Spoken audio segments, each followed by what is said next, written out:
Alright, so what's up guys? So we're back with Genshin.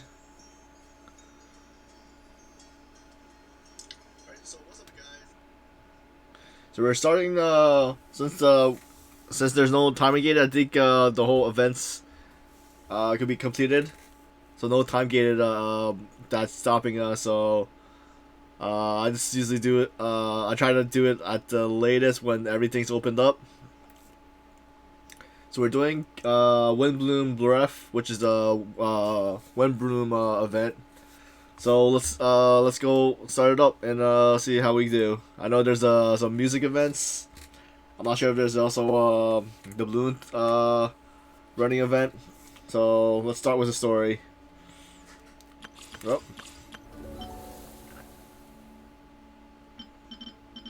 So we also get new patterns too. So it looks like 3 patterns. Get a sword too. Male flower. Okay. Gathering of Outlanders.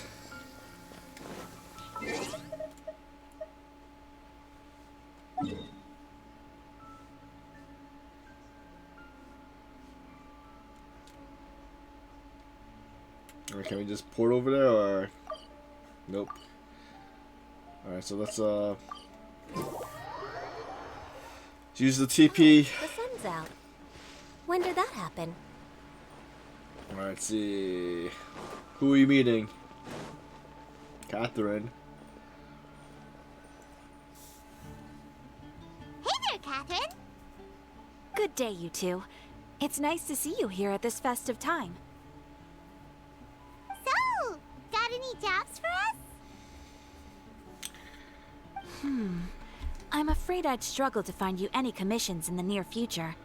With the arrival of the Windblume Festival, the only task most Mondstadters are busy with is preparing gifts for their loved ones, but it's customary to do this oneself without assistance. Think of this period as the off-season for the Mondstadt branch of the Adventurers Guild. Spring is here, love is in the air, and everyone wants to relax and enjoy themselves. Even the cats at the tavern next door have been getting lovey-dovey with one another recently. Ew. Gross. You know that feeling you get when you burst out the doors after a nice nap, hoping to make it to the store before the limited edition drinks sell out, only to get there just in time to see the last 2 glasses snatched away right from under your nose by a couple of pesky lovebirds? That's what this feels like. That's very specific of you, Paimon. Perhaps you two could simply take this chance to... Traveler, Paimon, thank goodness I found you. There's something I need your help with. Woo! Sucrose?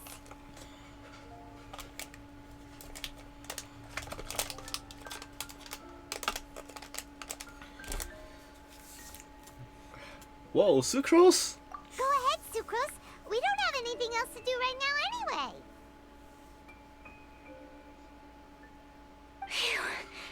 Okay. Here's the situation. I've been appointed as the Windblume Festival's special ambassador by the Knights of Favonius this year. My task is to do good deeds for people during this festival of gratitude and love. Nice one! So how did they decide who to appoint anyway? They spun an empty bottle donated by Angel's Share inside a circle with all our names on it. Whoever's name the bottle stopped at got chosen. This method seems a bit arbitrary. I think so too. But everyone said that it was to make it fair, so everyone had an equal chance to become the special ambassador. The thing is, I'm not great at dealing with people, so I was really daunted by it at first. But I'm still glad that I got this role. Luckily, I came up with a way to spur myself on, which has helped. Have a look.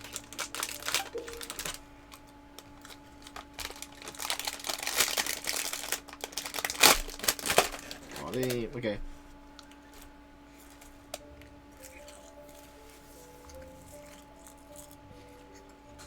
Is that a test tube? Yep, every time I do a good deed for someone, I get them to breathe into a test tube. That way, I can collect everyone's breaths of joy. Sounds fascinating. Are you gonna use them in your research? breaths of joy will serve as valuable raw materials for alchemical transmutation. With any luck, I'll be able to produce something truly miraculous. Like extra sweet Santetta? Darn, now Paimon's hungry. Wait, you're doing this on purpose, aren't you? Actually, I meant something even more exciting than that. I can't say for sure until I have more test results to confirm my hypothesis, though. Alchemists mustn't make claims they can't live up to. Anyway, I'm still missing one final breath of joy. Oh, is that all you need help with? That's easy. Just treat Paimon to a sweet madame. Then you'll get your last breath of joy. More like sweet Madame's breath. Hey, come on! Paimon's doing her best to help, okay? So, does it need to be more like official or ceremonious or something? No, joy isn't measured in those terms at all. Let me put it this way. Have you ever planted a fruit seed and cared for it while it grows? In the same way that those tender, sweet fruits are the product of your time and effort, the amount of joy derived from an experience is positively correlated to the degree of hardship overcome during it. For example, in my case, I would say that to experience a statistically significant amount of joy, I have to do something like spend 6 months developing a medicine formula to a point where it was finally consistently effective. Similarly, in order to collect a significant amount of joy from other people, I have to find ways to do something sufficiently challenging on their behalf. Oh, Paimon gets it now. Long story short, you want us to help you find people for you to help. Oh, that's pretty tough given that it's the Windblume Festival and all. Oh, I figured since you're such experienced travelers, you might have some ideas. But if even you don't know how to approach this... Don't worry, leave this to me. Really? You have a plan? Experience is on my side. Well, if he's in, then Paimon will help too. With the talking, anyway. But, if things don't work out, can Paimon still get that sweet madame? Oh, come on, Traveler. This is a festival of gratitude and love, after all. How could you refuse? Excuse me, Sucrose? Could I borrow you for a second? Package for you. Oh, sure. What kind of package? Be right back.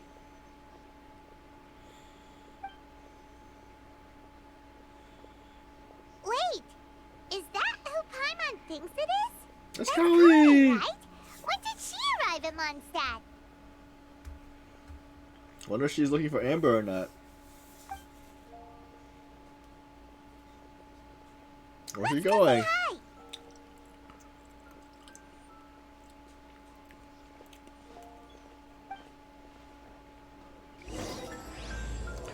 Windblume Festival Part 1 Gathering of Outlanders.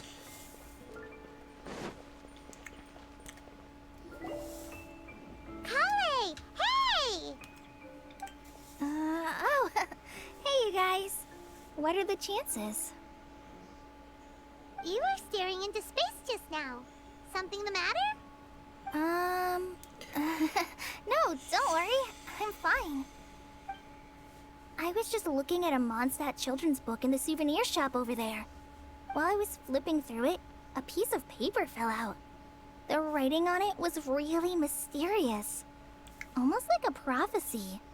If you can do these things, you may light the lantern of utmost joy and receive a supreme blessing. And what does these things refer to? Find a flower that is not of this world. Find a guide who will never get lost. Find one who would never lie. Find a legend that never ends. So, 4 things in total. Here, have a look. I asked a lady who owns the store about it, but she said that she didn't know anything about any paper slips. Perhaps we could ask a friend about this later. Jade Sucrose, where are you going? Hi there. Sorry to butt in, but what's the name of that storybook you just mentioned? Oh, it was called The Boar Princess. That is strange.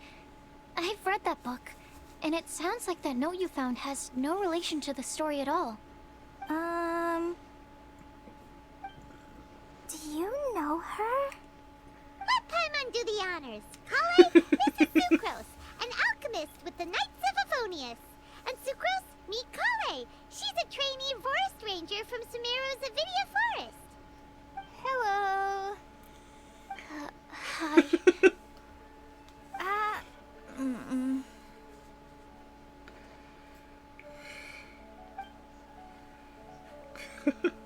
More shy. This is getting awkward fast. They're both so shy. So, Sucrose, what are your thoughts on this prophecy? Could it be real? Without having done any research, I couldn't comment definitively. But if you want my subjective opinion, I don't think that it's a nasty prank or anything. Why not? The only people who read children's books are those with a childlike wonder and imagination. Or children, of course. I'm sure that whoever put this prophecy there would understand that. Would they really do this just to spread lies and ruin someone's innocence? I can't imagine anyone being so cruel. That's a great take. I love it. Exactly. Who would want to hurt a child's feelings? Okay, so what do you think the blessing is, Sucrose? If I had to guess, maybe a fairy that can make people's wishes come true or something? I haven't read many fairy tales, so this is pure speculation. With no other information on hand or prior research to compare against, I'm afraid it might not even be worth considering. Wow. Her guesswork is really good, though. I want to pick her brain some more. But will she find it annoying if I keep asking her questions? We've only just met after all. What's the best thing to say to someone you're meeting for the first time?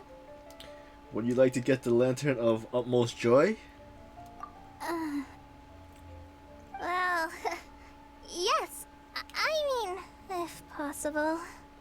Then, what would you wish for, Kale? I'd wish for a better personality. Uh-huh. Huh? You can't waste it on that. You've got a great personality already. That's very kind of you. But if you know me like I do... Kale! I know that voice. It's... Amber! Kale! You made good time, huh? You're way earlier than I expected. I spotted your green hair way off in the distance. Good thing my eyes are sharp, or I'd have missed you. Amber!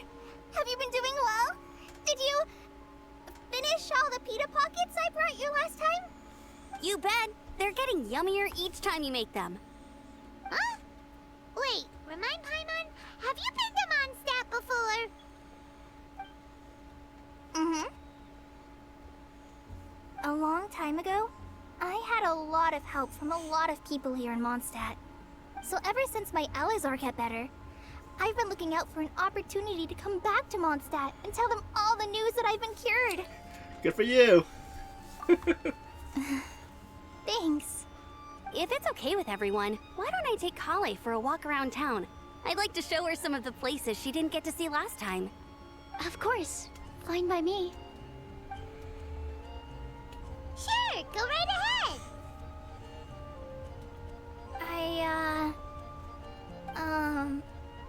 Sorry, Amber.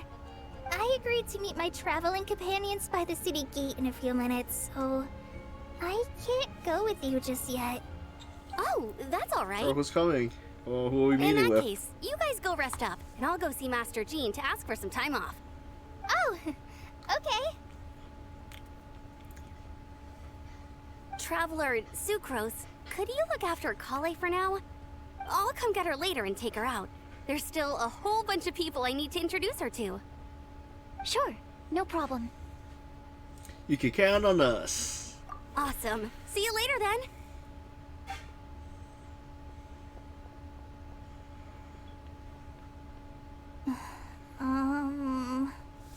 You alright there, Kale?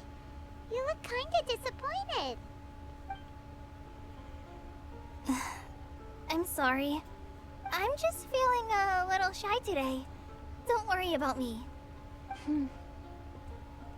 Amber wants to introduce me to more of her friends. Am I gonna be able to cope?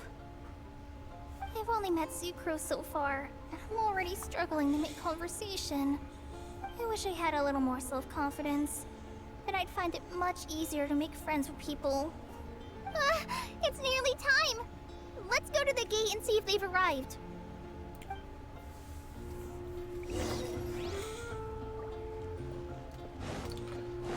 Is it Tonari, Wait, or are we schedule. meeting some other people?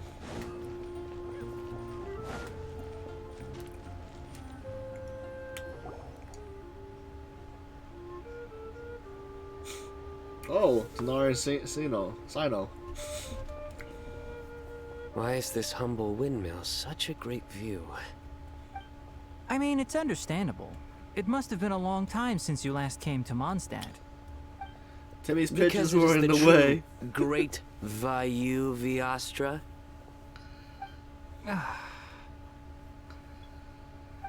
Oh, come on. Don't tell me you don't get it. View, Vayu, and also Mahamatra, Vayu Viastra. No? Kainari! Sino! Over here! Whew, am I glad to see you.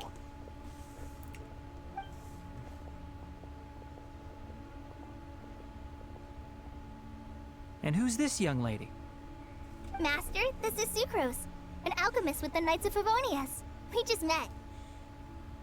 Sucrose, this is my teacher Tainari. He's a highly respected forest watcher in Sumeru, and he's also a very famous botanist. Kale's exaggerating. I'm Tainari. Pleased to meet you. So you have a teacher as well. The pleasure is all mine, Tainari, sir. Yep, he's extremely knowledgeable too. And this is General Mahamatra Sino of the Sumeru Academia. He's really famous in Sumeru as well. Greetings. Though if I might say so, we're purely here for personal reasons. You needn't be unduly concerned with our official positions. And Kale, there's no need to use my full title. Sino is fine. Or sir, if you absolutely must. Indeed. We're not here in an official capacity. Just to keep Kale company on her vacation. Keep me company? But it was you two that insisted on coming. Kale is very important to us. We felt obliged to ensure her safety on the long, treacherous journey to Mondstadt. But I've been here on my own loads of times before. What about your work, though? What if something bad happens while the General Mahamatra's away? There should be no issues. I have left my duties in the hands of my subordinates, and two especially reliable helpers. Oh, Sucrose. What were you saying about you having a teacher as well? I was just going to mention that I think we're in a somewhat similar situation. I'm an assistant to Mr. Albedo, Mondstadt's genius alchemist. Oh, please, Sucrose. Genius is an unnecessary epithet. It will serve only to leave an exaggerated impression of me in the minds of our guests. Mr. Albedo, but it is an objective truth. Hey, Albedo's here too! Great! The more the merrier! Who else are you going to meet? So tell me, Sucrose, since your specialty is bioalchemy, what do you know about the antitoxic properties of the calla lily? Wait! Can we hold off on the nerdy topic for now? Paimon doesn't want to be left out! Oh, as it happens, I've studied the calla lily in quite some detail before, with it being a species native to Mondstadt. I wrote a whole report on my findings. If you're interested, Mr. Tainari, sir, I can go get it for you. We're supposed to be here on vacation, and you're already thinking about how to improve your herbal medicines? Also, I thought we'd agreed to take on new identities for this trip. What new identities? Mine was Adventurer Sino, skilled desert explorer. Tainari's was technological consultant to the treasure hoarders. And Kale's was traveling musician. And you find that sort of roleplay fun? Very much so. I do wish some of the less cautious adventurers in the Avidya forest would consider coming to Mondstadt instead. What Philanimo mushrooms lack in texture, they make up for in not causing vomiting or diarrhea. Are you contemplating using some compounds from the calla lily as active ingredients in a targeted antidote? Yes, I gathered a few on the way here, and my initial research suggests to me that it could be worth a try. Okay, I got it. But as much as I don't wish to be a wet blanket, it takes a huge amount of experimental data to conclusively prove how different drugs interact. Estimating the total development time would be very difficult. Add in the time for procurement and delivery of essential materials, and I'm not sure if we could complete development before you need to return.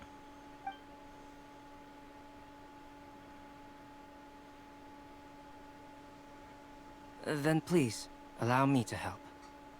Mr. Albedo. Apologies for my tardy entrance in the present discussion.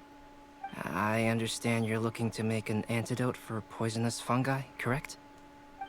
If you happen to have some samples with you, or relevant documentation on hand, perhaps you might give me the chance to review them later. But before that, I invite the three of you to look at this.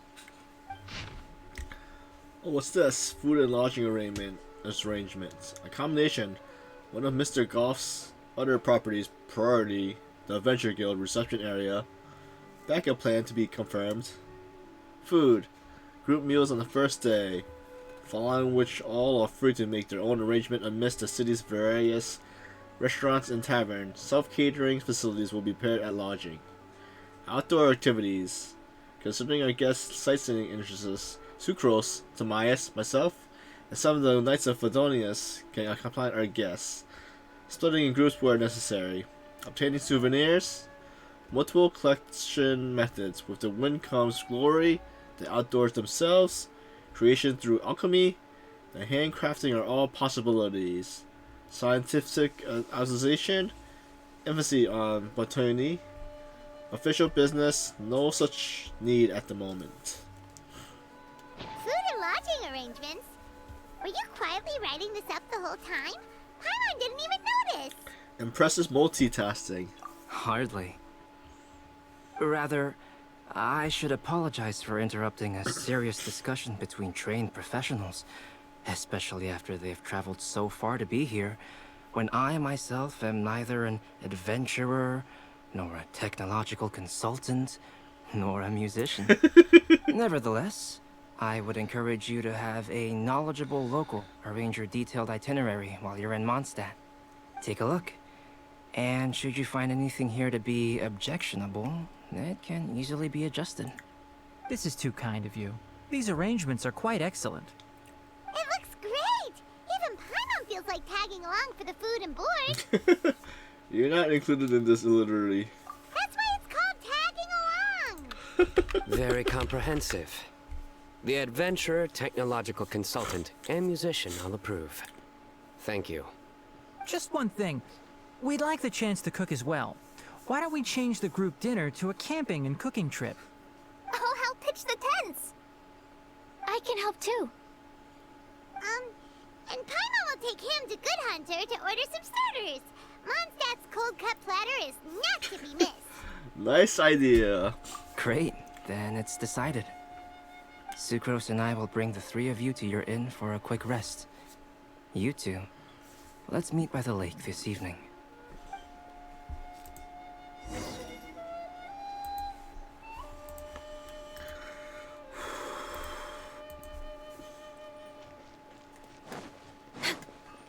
to Good Hunter.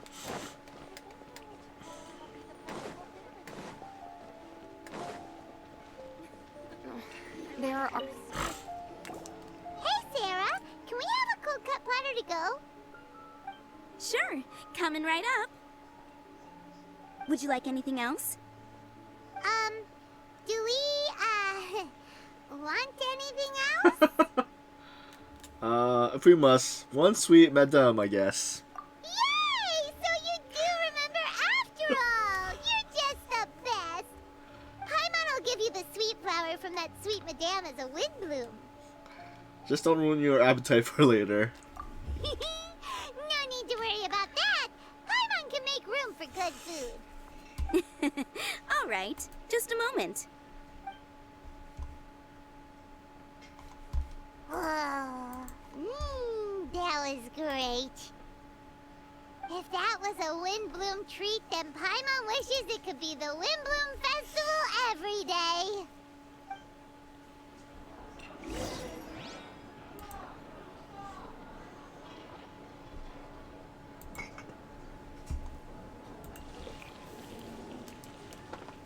Where's the camping sites?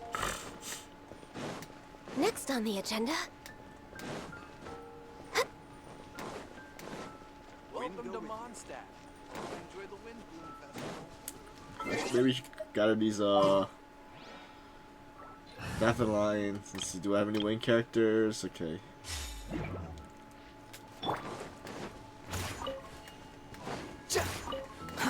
Too slow.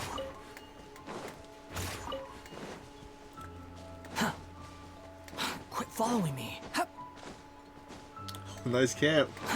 Oh, that's Too kind of slow. neat. Pitch black whale. All right, looks like we're all here. We're not late, are we? Not at all. We just came early to set everything up, since we happen to be free today. Kale put up the tent so quickly, but still managed to tie very sturdy knots. You can really tell that she's a professional. I didn't do much apart from passing materials around. Thanks. It's all thanks to Master and Sino. They taught me everything I know. What can I say? For a skilled adventurer, this is just another day on the job. Are you quite finished? Or were you going to sing each other's praises till the moon rises? Come on, let's all sit down.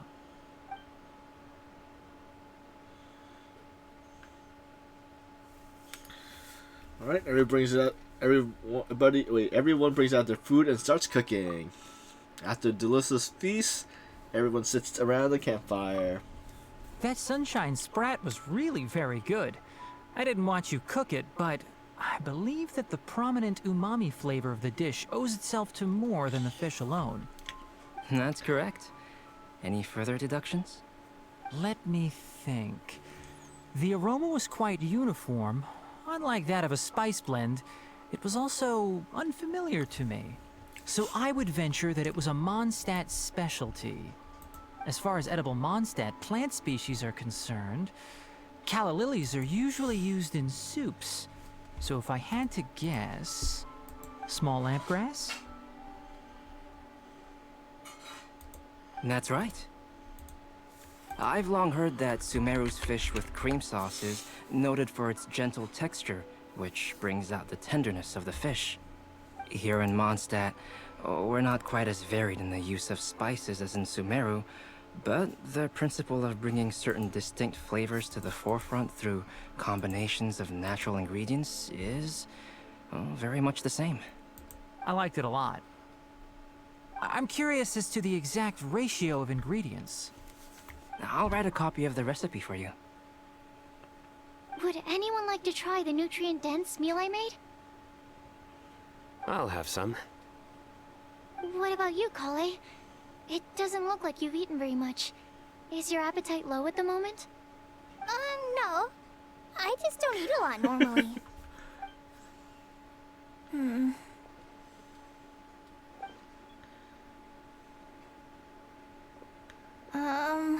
Sorry.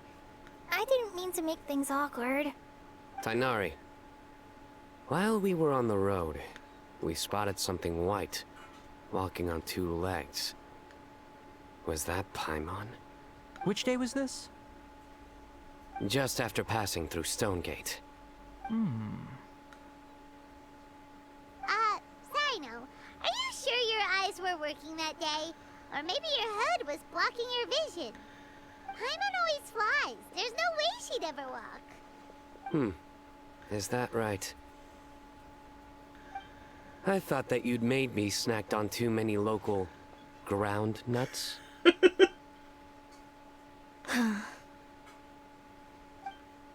No? Not funny?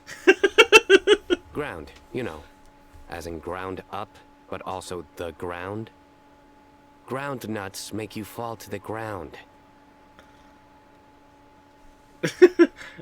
Is no one is no one gonna stop him from explaining? Think of this as part of the process of getting to know Sino. On the bright side, these jokes show that he thinks of you as his friends. Still, we could test the hypothesis. What hypothesis? That plant species indigenous to Mondstadt may have an effect on the motor functions of flying lifeforms. Hey! Paimon's not your test subject! Anyway, by your logic, wouldn't that mean that eating, say, Zaitun peaches, that would make a sick Paimon peachy in no time or something? Let's say we put these theories to the test. Hey! Not you two! I think the Traveler and Paimon's conversations are more entertaining than Sino's jokes. Ah, I see.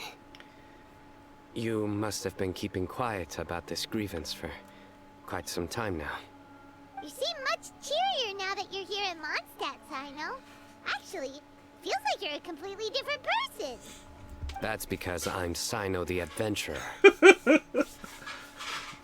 That's not funny. It's not?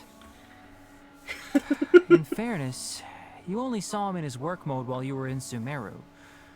He's actually like this most of the time when he's in a good mood. Yep, it's true.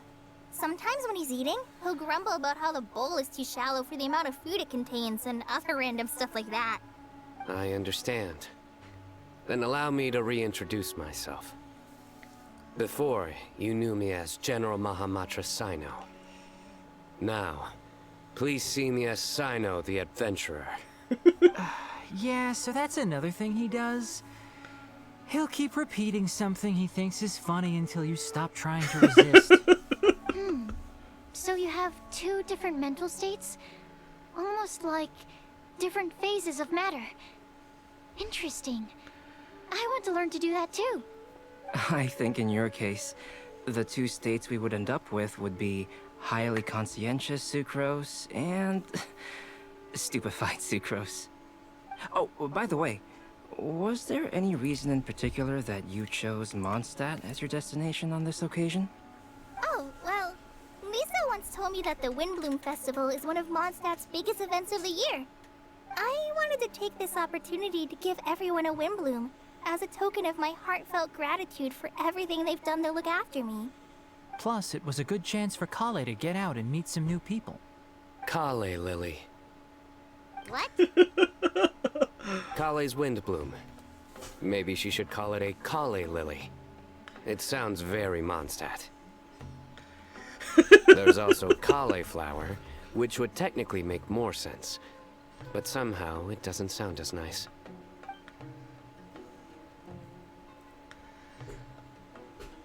Moving swiftly on.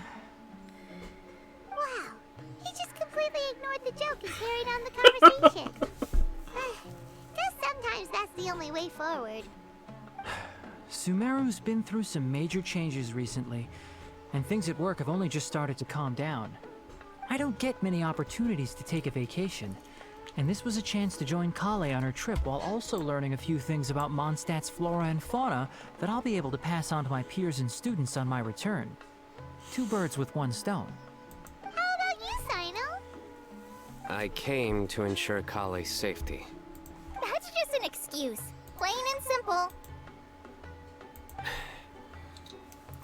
Also, there's the matter of a Genius Invocation TCG custom-made card back.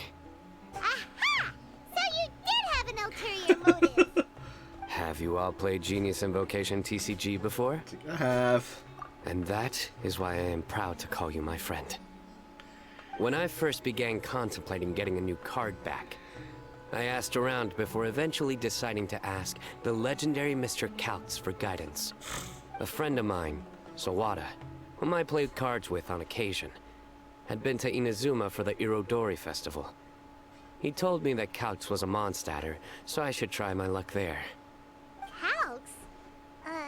Isn't that... You mean, he's a friend of yours? I see. So, you came to Mondstadt in search of Calx. No, that is inaccurate. I came here principally to protect Kale. You most certainly did not. Kale's been here on the quiet numerous times, and this is the first time you felt the need to join. Not only me, same applies to you too, doesn't it? If my writer friend were here now, I'm sure he would describe this curious coincidence as having the makings of a good story. It's always a pleasure to meet a fan. Oh, here it comes. Wait, you mean you're Mr. Calx? Having my new friends address me by my pen name feels somewhat unusual. Please, just call me Albedo. Huh. So you're Calx. Sino's been talking about you non-stop recently. He's intent on getting you to design a bespoke card back for him. You didn't have to say all that. I don't usually take private commissions, but I believe that we are friends now, all of us. Our conversations have been deep and interesting, and Sino, your passion for this game is indeed one of a kind. I can see it in your eyes. Obviously. And given that you've come all this way from Sumeru to see me, I'd be quite honored to take this commission. Wow, your teacher's so nice. I feel the same about yours. Well, they definitely have different personalities, but they're similar when it comes to their character. So, how much should I budget for the timeless masterpiece you will produce for me? Surely, timeless masterpiece is something of an overstatement. Any artwork fit to appear on the reverse of my card decks is by definition a timeless masterpiece, even if I do say so myself. Don't mind him. These TCG nutjobs are all like this. I see. So, this has an almost religious significance. Well, for starters, I'd like to hear a few more of your jokes. My jokes? You like them? I do. Really? I didn't see you laughing. Yeah, well, the joke's ability to induce laughter is a separate matter, but I certainly find them fun. If I might interrupt, does anyone else smell something strange? My nutritional meal! Will it be okay? Should we go over and take a look too?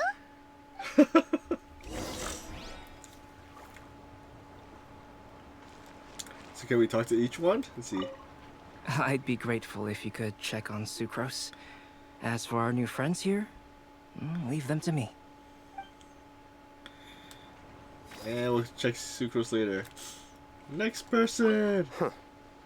So, a good joke is not necessarily required to make people laugh at them. Tanari! Well, Albedo and Sucrose were delightful, but this was still an exhausting meal. Can I say anything? The cooking pot. Is everything okay? Are you okay, Sucrose? Only the base is burned. We can still use the cooking pot. It just needs a bit of a wash. Good thing Tainari's nose is so sharp. Has he been in this kind of situation a lot before? Don't let it get you down, Sucrose. I know, it's just... I'm sorry to disappoint Sino. I guess we'll have to do this again another day. Oh, yes. I'm not sure if you've noticed. Kale seems a little depressed. I noticed she was in a low mood when everyone was talking. Is she? Remember that note she received? I was just thinking. I want to try solving this riddle and giving Kale the chance to accept the blessing. Oh, yeah! She's the one who needs your help. Exactly. Maybe she'll be willing to breathe into my test tube. But anyway, that can wait. As much as I'd like to make progress in my research, I'd prefer to see her smile. All right, we'll help out too. You will? Then tell me, honestly, do you think that this prophecy is for real too? I know how I can find out. Uh-huh. I'll be back shortly. Is it Lisa or? Alright. Let's meet at the alchemy Both crafting of bench them. in the city. I've got some thinking to do in the meantime. We're back. Oh, what a shame. You just missed a joke about windmills. Stop, please. I don't need to hear it a fifth time. That bad, huh? Well, now Paimon really wants to hear it for some reason. Didn't you say you want to see the Dragon of the East at some point? When are you going? Tomorrow morning. And you? What are your plans? I'll go into the mountains to have a stroll and collect a few plants as samples. Oh, perhaps I could join you? I'll be looking for inspiration for these card back illustrations. Found you! Eula. I knew I was onto something as soon as I saw the fire. Wow, you have really sharp eyes. That's an outrider for you. Uh-oh. Did we break the fire safety rules or something? Actually, you didn't. Strictly speaking, you should have reported your plans first. But since two of our very own alchemists are here, I'm happy to look the other way. Ah, yes, introductions. I'm Amber, and this is the Reconnaissance Company Captain Eula, a good friend of mine. Good evening. You are friends of Kale, yes? A pleasure to meet you. Oh, Amber and Eula. The pleasure is ours. I've heard a lot about both of you from Kale. Oh, really? All positive, I hope. You asked that last time too. Of course it was positive. I'd say. We hear the latest news about you every time you write to Kale. Glad to know we've made a good impression so far. Anyway, we're just here to collect Kale, so don't let us interrupt your chat. Come on, Kale. We're gonna take you to check out a few scenic spots. Okay, great. Still as high energy as always. You know Amber? Yes, we've met. She's Kale's most important friend. And for that, we are also very grateful to her. That's Amber for you. Her outgoing personality means she can make friends with just about anybody. It's getting late, and we still have a lot lined up tomorrow. I suggest we all head back and get some rest. Yes, we should preserve our energy. All right, I'll start packing up. Everyone packs up and says their You're gonna get the goodbyes. tone-deaf bard to check out that note, aren't you? That's right. Guess Paimon knows you pretty well, huh? Knowing him, he should be hitting the taverns around this time. We can go corner him and make him answer our questions. Let's move! Time to find Venti.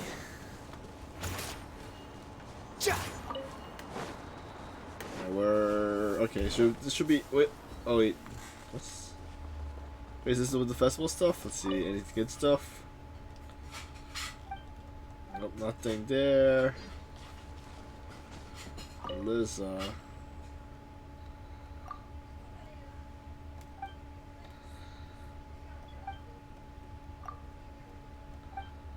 Okay, so we got the events.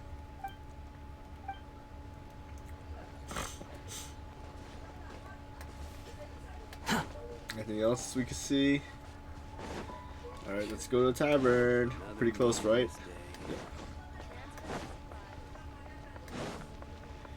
Wait, did I pass it? Oh, there he is. He's on the outside part.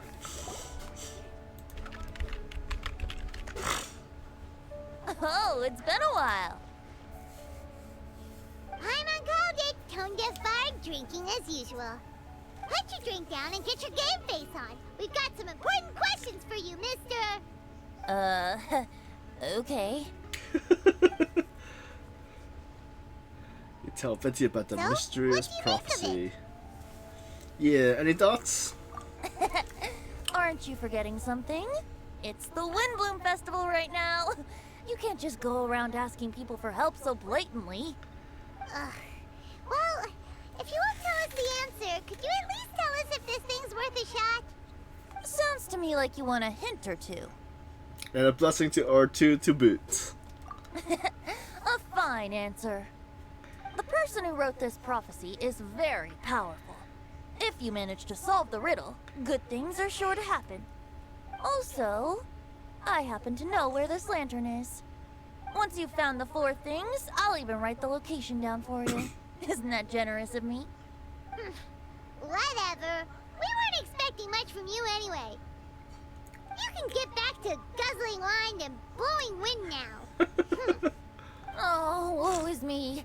Paimon sees me as nothing more than a drunken wastrel. There are actually a great many things that we bards are required to do. It just happens that enjoying life is the most important one. Once this is over, would you like to join me for a drink? You know, a favor for a favor.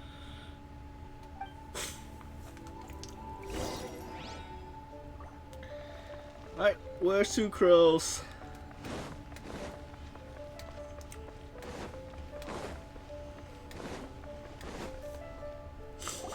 A flower that is not of this world. Not of this world. Sucrose! We've got some good news and some bad news. Which would you like to hear first? Let's have the bad news first, I guess. Huh? Really? Don't most people usually want to hear the good stuff first? Let's get to the point, Paimon. Oh, alright then. Basically, we went to Windrise to divine the breeze. The wind said that the prophecy is real and that your idea is a really good one. That doesn't sound like bad news. So what's the real bad news then?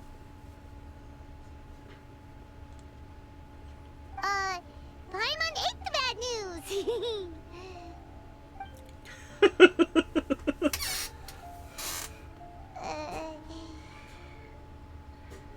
Blame Sino. If it's not funny, then it's his fault. It's fine. Well, that puts my mind at rest. Now, back to the other issue I've been mulling over. I was thinking about the flower that is not of this world. It could mean a human-cultivated variety that doesn't occur in nature. But that's basically claiming that it doesn't come from this world in the first place, when actually it's just a variant of an existing breed. So, the initial question is, can the flower's origins be traced back to a natural organism? If so, it cannot be correctly described as not of this world. But then, supposing we identified something outside of that category, whose job would it be to decide whether it belongs in this world or not? Then the question becomes, do of this world and from this world mean the same thing? Or is it deeper than that? Whoa, slow down! Paimon's head is already starting to spin. Okay, I did have one other line of thought as well. What about a flower created using alchemy? Would that be not of this world? Beto did make something like that once. Albedo may know the answer, but asking him right away would be like asking the teacher for the answers to your exam paper. It would render our search for the truth meaningless. I'd rather try and figure this out for myself. Could it be the Windblume? Oh, now that you mention it, that's definitely a possibility. The Windblume doesn't refer to a specific flower. Everyone defines what it means for themselves. In which case, the Windblume doesn't exist in reality. This does seem like a promising direction. I've made a note. Okay, I better go read up on this. Yay! Paimon was actually useful this time! Guess we have that sweet madame to thank, huh? We're counting on you for the rest, Paimon. I'll need some time to prepare.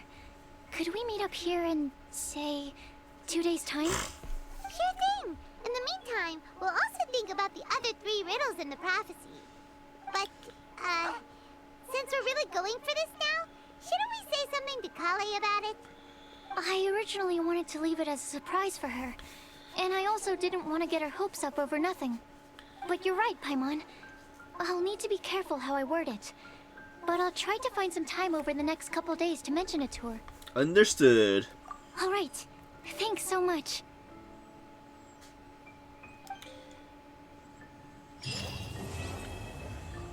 Oh, first part's done.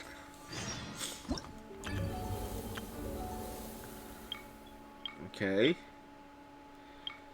Can we start to the next part, or do we have to do these games?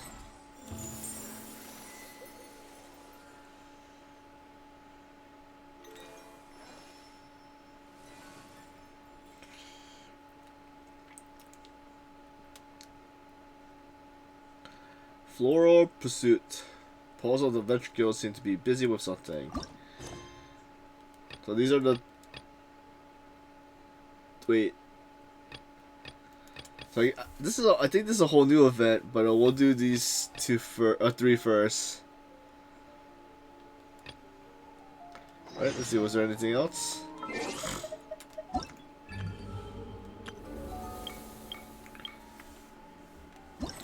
Windblume encounters. So maybe we could do these ones, but then we could do the mini games after. So let's see. Riddles amongst the crowds. So yeah, let's do the story first, and then we'll do the mini games. Wait a sec. Where are we supposed to go?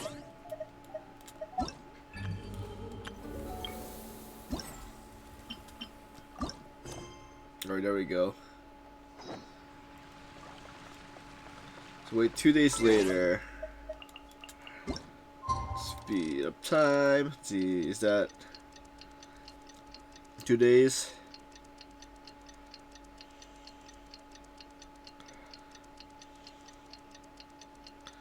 Too bad we can't like just hit something and it goes to the day. I have to wait for the time the handles to spin around.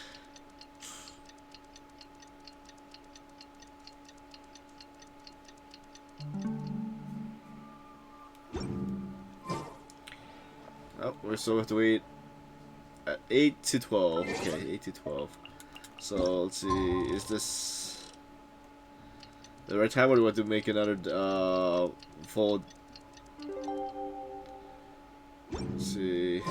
Today's the day! Let's go meet up with Sucrose!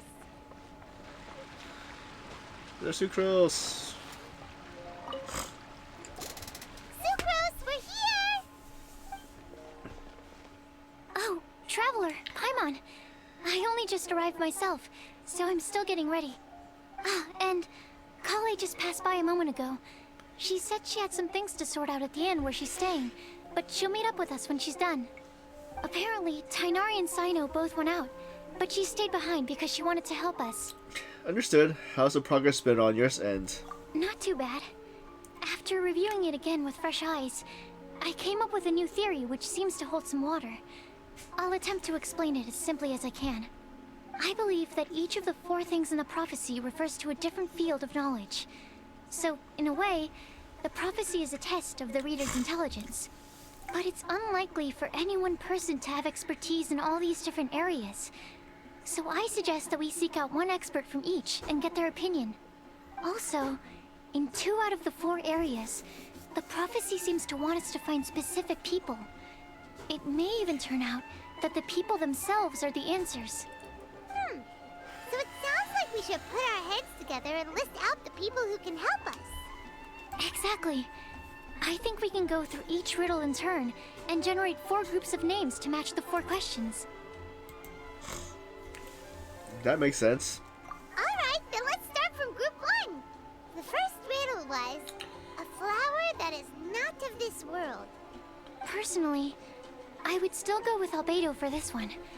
Alchemy is the most likely to have to do with otherworldly things, and he is by far the leading expert in this regard.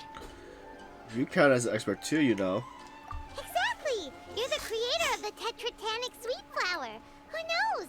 Maybe that's the flower we're looking for. Huh? You really think so? Oh, but what about Tainari? He's a forest watcher and knows all about plants.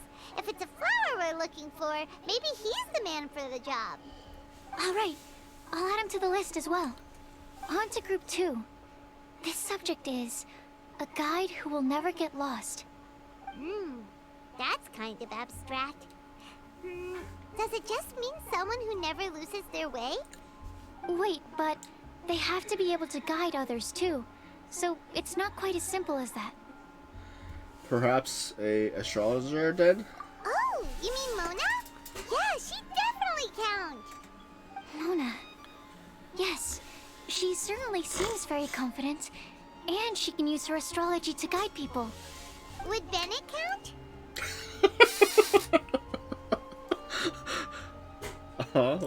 Huh?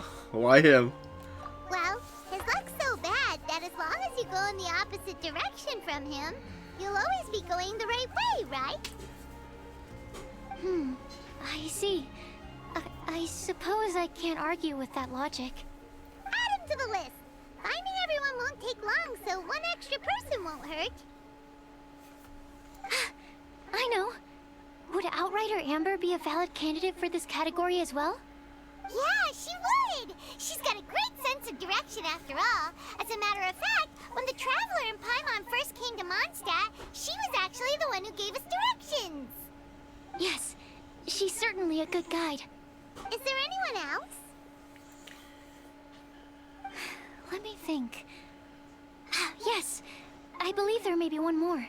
Razor? Albedo once made a set of equipment for Mika from the reconnaissance company. He's their surveyor and an exceptional pathfinder. He's even instructed others in the discipline of surveying before.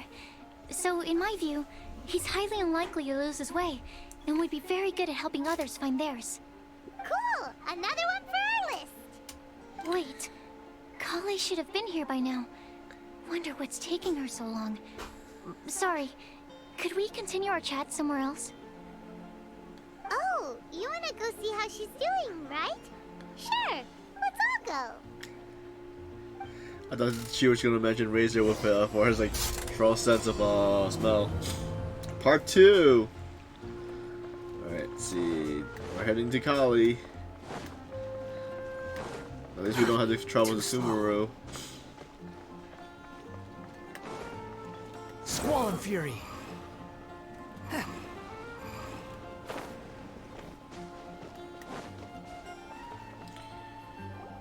Hi, Kale. Hope we're not intruding or anything. Is everything okay? Sucrose! I was preparing some stuff. Is it time already? Oh no, I'm sorry. Kali seems to be wrapping gifts. Now she's trying to hide Don't it. worry. The Traveler and I only just met up. We were just worried that you might get lost along the way, so we thought that we'd come get you. Thank you. I'm ready to join you now. How's that thing going? Sucrose tells Kali about the 4 riddles and the results of your discussion. So let's pick up where we left off. Next up is the third line. One who would never lie. Anyone spring to mind? Maybe the Luke? You really think so? Seems like it would be pretty difficult for someone in his position to avoid having to lie.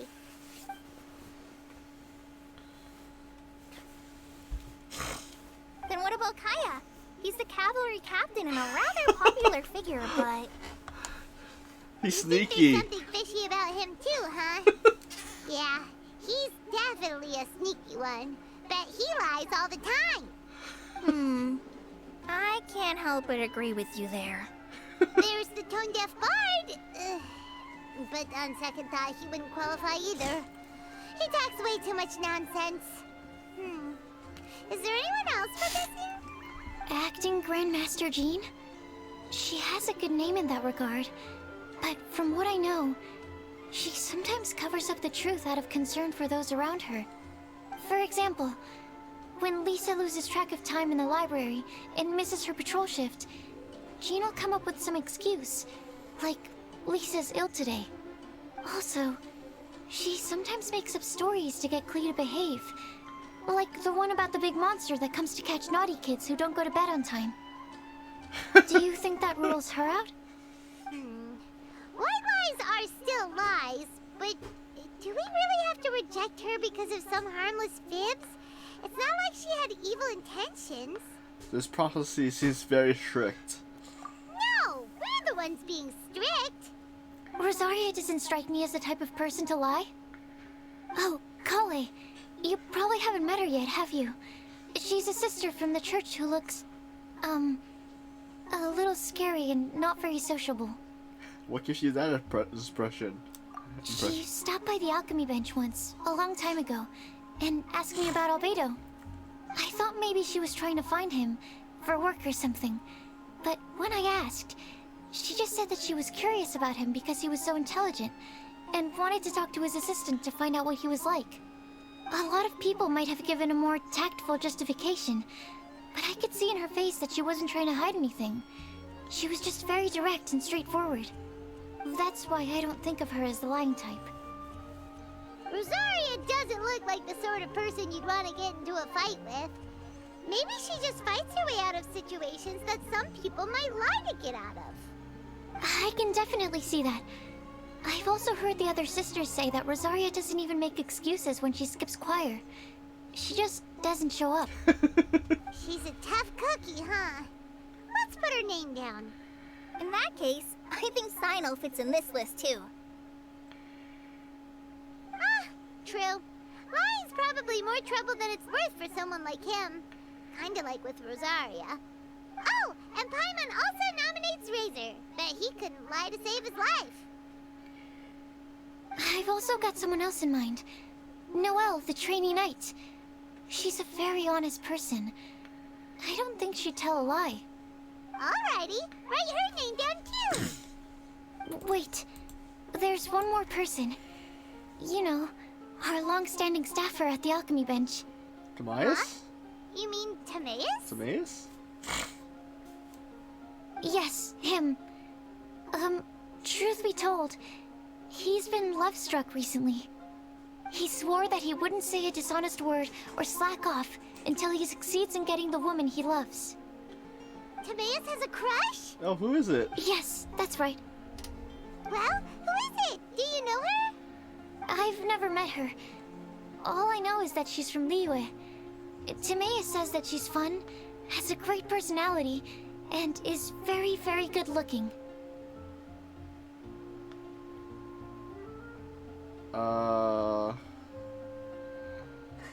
All great qualities, but that says nothing about her identity. Since we're on the topic, helping Timaeus win the lady of his dreams was also one of my goals for this Windblume festival. But how can we help with that? I don't know. Make sure he uses nice paper and a fancy envelope when he sends letters to her. Help him pick a nice gift and wrap it properly. That sort of thing. Yeah. I had the same situation once in the Avidia Forest. I helped another forest ranger out by delivering a love letter to the coworker she likes. Yep, that sort of thing exactly.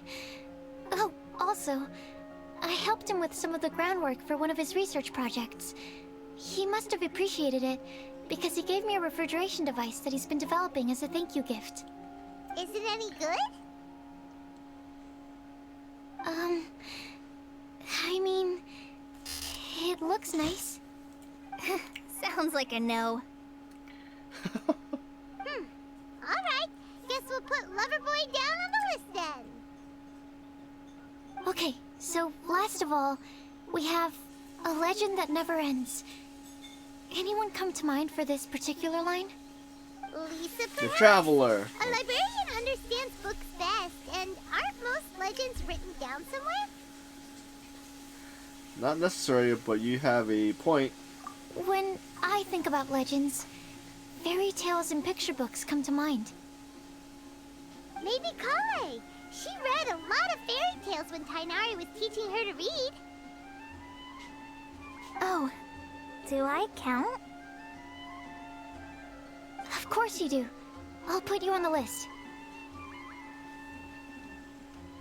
Are you eligible for this one, Sucrose?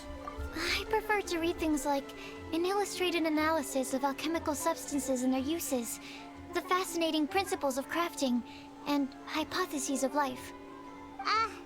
Point taken. Paimon didn't quite understand any of those.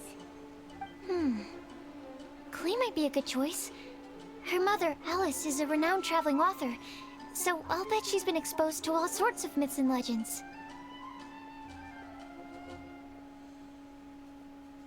Alright then, Klee makes the short list. Well, that should just about do it. Next up, we should go and ask the people on the list about the prophecy. Do we have to ask absolutely everyone on the list? It seems like a lot of people. It is. So, I was thinking that perhaps we should split up. That might make our search more effective. Okie dokie. Also, I've thought of a method of gathering feedback. Sucrose shares her idea with everyone. No problem. We can do that. You and the Traveler are practically joined at the hip, so you two can go together. I'll pair up with Kale. Capable Kale and sensible Sucrose. Sounds like a winning combination. Okay, I promise I'll help. Capable Kale. Yeah, I got this. Rest assured that the unbeatable Traveler and Paimon will do our part too. Off we go.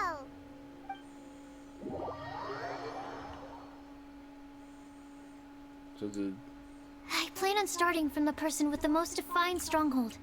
So let's go to the library. Lisa should be there. Stronghold. That's an, interesting word to use. Maybe den? No, that's even worse. How about layer?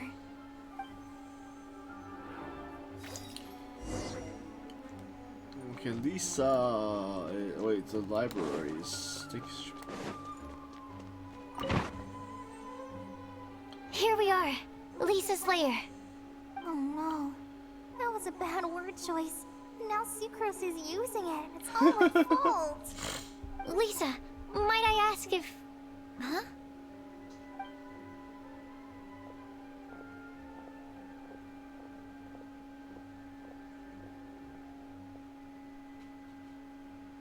Sucrose. Kale. What are you doing here? I can only sucrose that they were Kale-ing on someone. At least that's as far as I know. Please, just stop it with these puns. I beg you. Are you trying to win worldwide fame for unfunny jokes? Is Lisa not here at the moment? Surprising, isn't it? She went out. I'm afraid it's just us here looking for information. Except me. I'm not here for information. Like you, I came here for an abortive search for the librarian, who is also my academia senior. Oh, so you studied in the same darshan as Lisa? That's right. Her mentor in Sumeru was also my benefactor. We were both Spontamod students. Wow, that's cool. But wait, we're getting sidetracked. We came here to look for some information. Kale and I are investigating a prophecy, and we were hoping you all might be able to help. Oh? What sort of prophecy?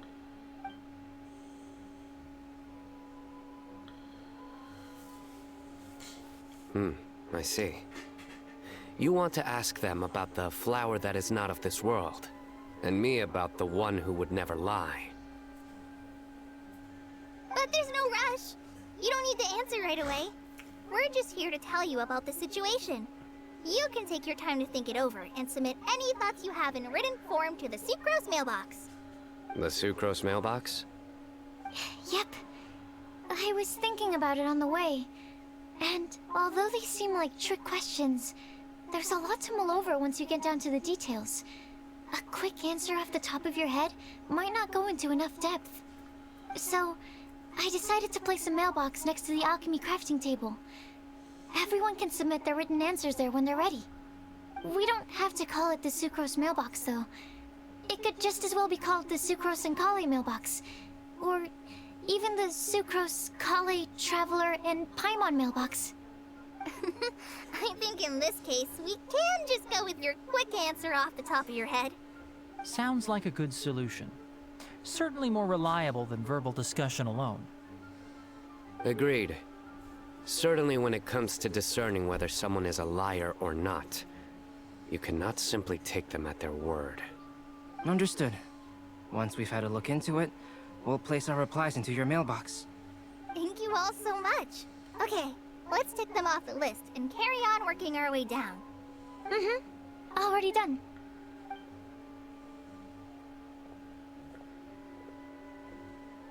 I'm pleasantly surprised to see those two introverts getting along so well. Do you get the feeling that Kale's return to Mondstadt has emboldened her more contrarian side? Yes, I'd noticed that too. Traveling and meeting old friends are both good for the body and soul. And isn't rediscovering one's youth while revisiting old haunts a worthwhile pursuit? When I first met Kale, she'd never known happiness or youth. But things are different now. Her Elazar being cured was a huge milestone in her life. Kale is a very sensitive and introverted child. I'm sure you must have noticed that too, Albedo. From the time she's been in my care, I've observed that she's actually a very lively character by nature. But she had a very rough start in life, and it changed her. So, might I assume that your respective claims of looking for plants and artists in Mondstadt were just pretexts? I wouldn't say that. Both Kale and Genius Invocation TCG are very important to me. Would it really kill you to just say yes in this situation? Fine. Yes. We came out of concern for Kale. She's been back to Mondstadt of her own accord several times, but it has led to no significant improvement in her mood. Well, it won't hurt to give her some more time. I believe that Sucrose might be able to help her. Sounds like an extension of your own self-confidence as your teacher. You could say that. In a similar vein, I've heard that Sumeru scholars often build their social relationships based on their academic ones. Is that true? I suppose it might look like that from your perspective. Sumeru society is something of a special case. The reason it is known as the City of Learning is because all of its resources are in some way linked to academia. As such, academic resources equate to social capital. It is not unheard of, for example, for people to build a family in order to pursue further studies. But the relationship between the three of us is not an academic one turned social. We've never even worked on a paper together for starters. Oh, so the academic paper is the nexus of the academic family. Interesting. I would think of us more as siblings. An equal and pure relationship, unaffected by academic considerations. As much as I'd prefer not to admit it, that statement is not inaccurate. I can understand that position.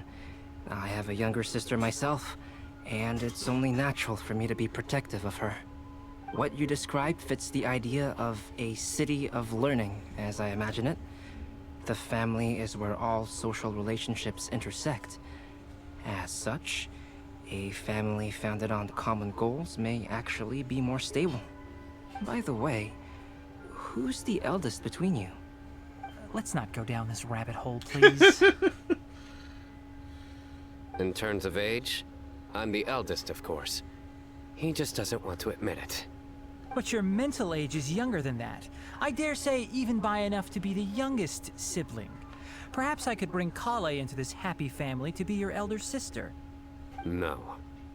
You will never see me admit to being the youngest sibling. Except perhaps as a last-ditch effort to turn the tables in a game of cards.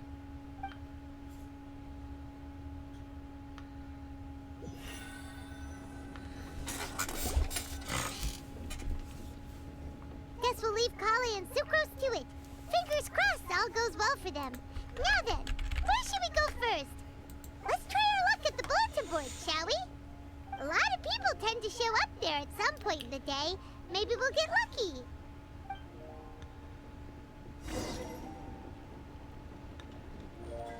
Alright, so we're Mondstadt bulletin board. Hopefully I last till the third part of the quest.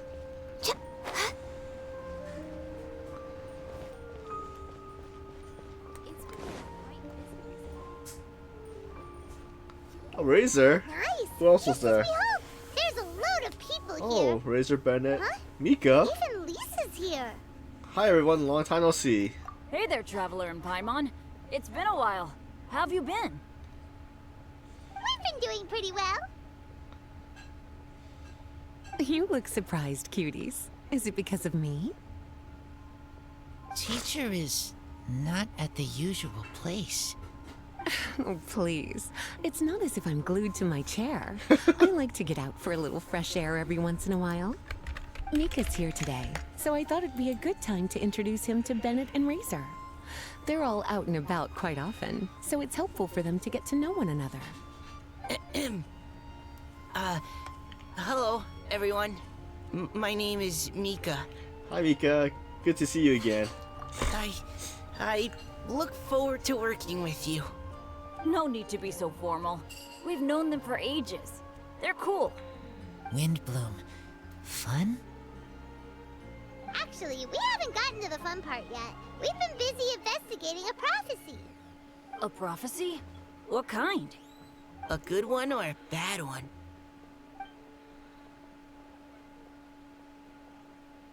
Gosh, that all sounds quite fascinating. I can't believe I made it onto your list of names. You really think I'll be able to help? Believe in yourself. Right. Believe in yourself. You're a first-rate adventurer, Bennett. Okay, then in that case, I'll step up and present my thoughts on the matter. Except I forgot I'm not really good at organizing my thoughts. Oops. Oh, there's no need to tell us all of your thoughts right here and now. Sucrose said she'll put a mailbox next to the crafting bench, so you can just write down your thoughts when they come to you, and drop them there. A meticulous and efficient plan. Yep, that sounds like Sucrose. I will think also. Give me some time. You still have other people on your list that you need to go see, right? We should leave you to it. Don't worry about us. We'll drop off our letters at the mailbox as soon as we're done. Okay, bye for now. Let's head over to Star Snatch Cliff next. Maybe we'll be able to find some people there. And even if we don't find any familiar faces, you can see really far from up at the top. Maybe we can find people that way. Oh, you're working so hard. Do be sure to get some rest when you can. If you get tired, you know you're always welcome to visit me for a break and a cup of tea.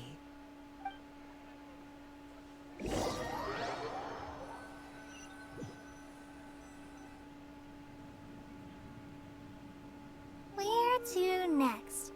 Let me check my notes. Huh, this way. Got it. Kale, please follow me.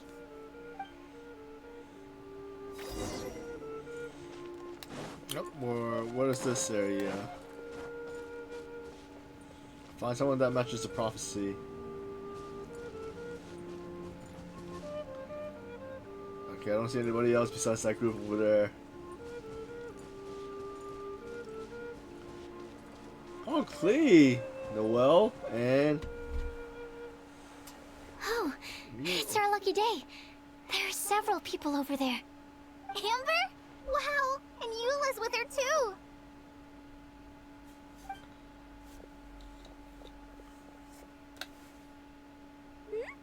Oh, it's Sucrose! And Klee also spies. The girl with the long scarf. Kale, we were just talking about you. Ah, right, I don't think you've been introduced to Noelle before. Kale, this is Noelle, maid of the Knights of Favonius. Nice to meet you, Kale. I missed you the last few times you were in Mondstadt, so I'm glad to finally meet you in person. Nice to meet you too, Noelle. My name is Kale. But you already knew that. Relax, you two. There's no need to be so courteous. We're not on some kind of diplomatic mission here. Klee, what are you doing here? Were you planning to blast some fish? Nope. Klee's on patrol with the other knights. Huh. Now that you mention it, it looks like everyone here is a Knight of Favonius except for Kale and me. I'd heard that there was a very young knight in the ranks, but it's still a surprise to see with my own eyes. Kale, what do you do? I'm a trainee forest ranger in the Avidia Forest. Trainee? It means I'm not officially a fully qualified forest watcher yet. I'm still learning. Oh, you're just like me. I'm still working towards becoming a fully qualified knight. Technically, though the distinction is hardly relevant right now. This isn't a very formal patrol. We're just chatting. Don't panic, Kale. Just pick a topic and join the conversation. Don't panic. Whatever you do, don't panic. It's just Amber and her friends. There's no need to be nervous. Let me guess. Were you chatting about the new guests in town? Yep. A few folks from Sumeru have come to visit, so we're brainstorming a few nice surprises for them. Amber!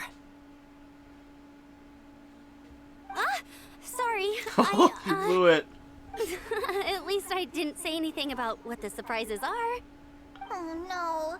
How am I supposed to join this conversation now? What do I say to that?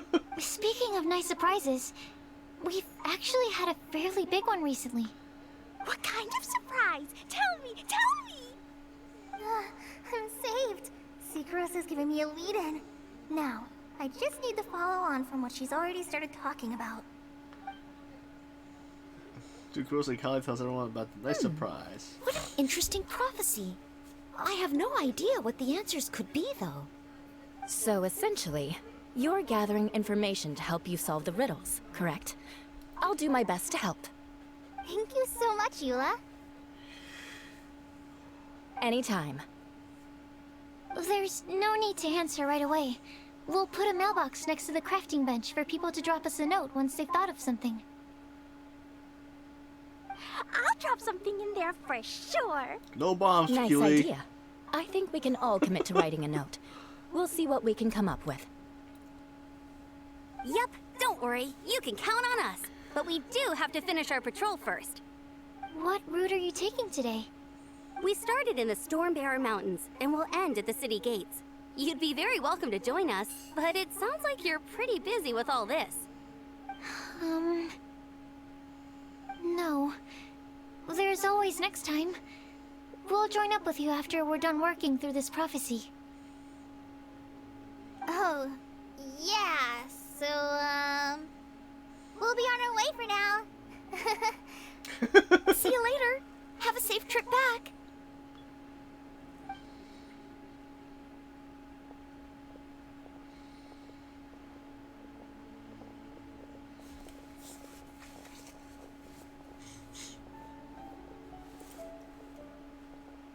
Are you okay, Kale? Was it that obvious? No, not at all. It just looked like you had something on your mind. So that means it was obvious. Whatever's bothering you, you can talk to me about it if you want. I'm happy to help. Thanks, Sucrose. Well, the truth is, I don't really know how to act around Amber and the others. Really? I thought you two were good friends. We are. Amber's a really important friend to me. I don't know. I guess if I'm being completely honest, the problem's probably with me. The first time I came to Mondstadt, I was really immature. I didn't want to let people in, and I was generally pretty awful to everyone. Amber was the one person who didn't give up on me, and if it wasn't for her persistence, I wouldn't have found a friend at all. Without Amber, I might not even be here today. And because of that, I really look up to her.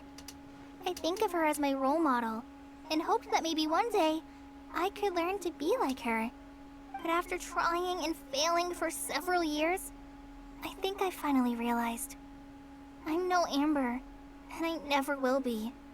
Looking back, it seems silly that I ever thought like that. We're nothing alike at all. My personality's so... weird. I always get so anxious and I overthink everything. Aw, Kale. Don't say that. Sucrose? Would it be okay if I told you a bit about my past? The two girls come to stop at the place with a lovely scenery. As the breeze pick up, Kali tells her life story, from her childhood to her recent recovery from Alzar.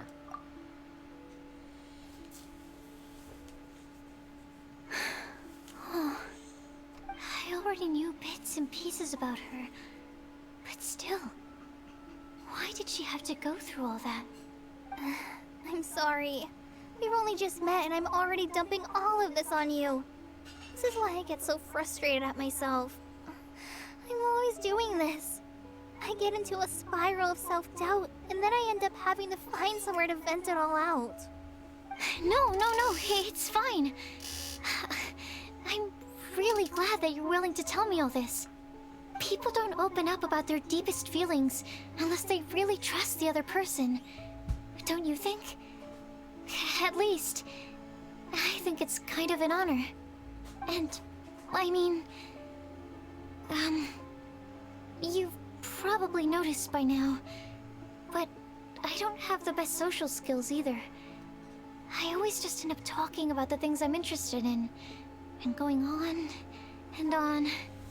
But even so, you still listen to me when I talk my head off about alchemy. It's a relief to listen to you talking about yourself for once. If you hadn't told me all of those things, I never would have guessed that you struggle so much. Honestly, I feel like we're very similar people. Really? Yeah. Everyone has their own problems to deal with. I certainly do. All the feelings that you talked about just now, I totally get it. It takes so much more effort for us introverts to fit into a crowd. When you were saying about how you try to think about what to say in advance, and you're constantly terrified of saying the wrong thing and making things awkward, I relate to that so much. Oh, and also that part about studying under a genius. In fact, before meeting you, I'd never met anyone who seemed so similar to myself. Oh. I'm not very good at giving words of comfort or anything, and I'm not gonna tell you to just get over it or stop worrying about it. How about we just sit here for a little while? We don't have to force a conversation if we can't think of anything. We can just sit here together. Sucrose has stopped talking, but for some reason, this doesn't feel awkward at all. Maybe she's right, and we're more similar than I realized. In Sumeru, I always like to find a quiet place to just sit and watch the scenery, but it's always by myself. I never thought there'd be a day when I could do this with someone else by my side. Mondstadt's breeze is so gentle and soft. Hey, Kale. See that cloud over there? Doesn't it look like one of my test tubes? I don't think so. Sorry. Then, maybe we're not quite on the same wavelength on everything. At least, not when it comes to looking at clouds in the sky. Thank you, Sucrose. I feel much better after talking to you. Yeah, it helps a lot, doesn't it?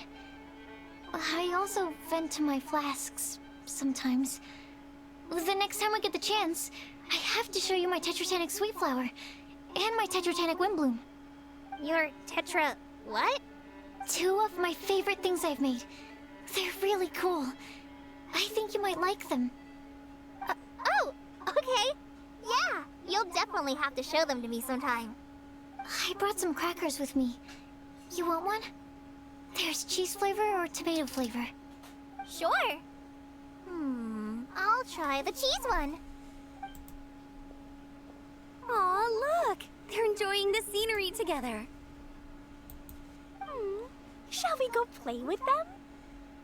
No, it's fine. Let them sit for a while. We're not what Colleen needs right now.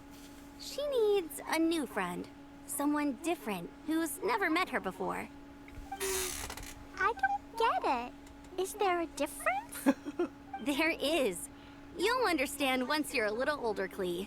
People can draw different kinds of strength from different kinds of friends. And right now, Colleen needs someone that's just not the same old me. Other side, the cold wind. Oh, okay, so who are we finding this time? Wait, what? Okay. Let's get the mobs.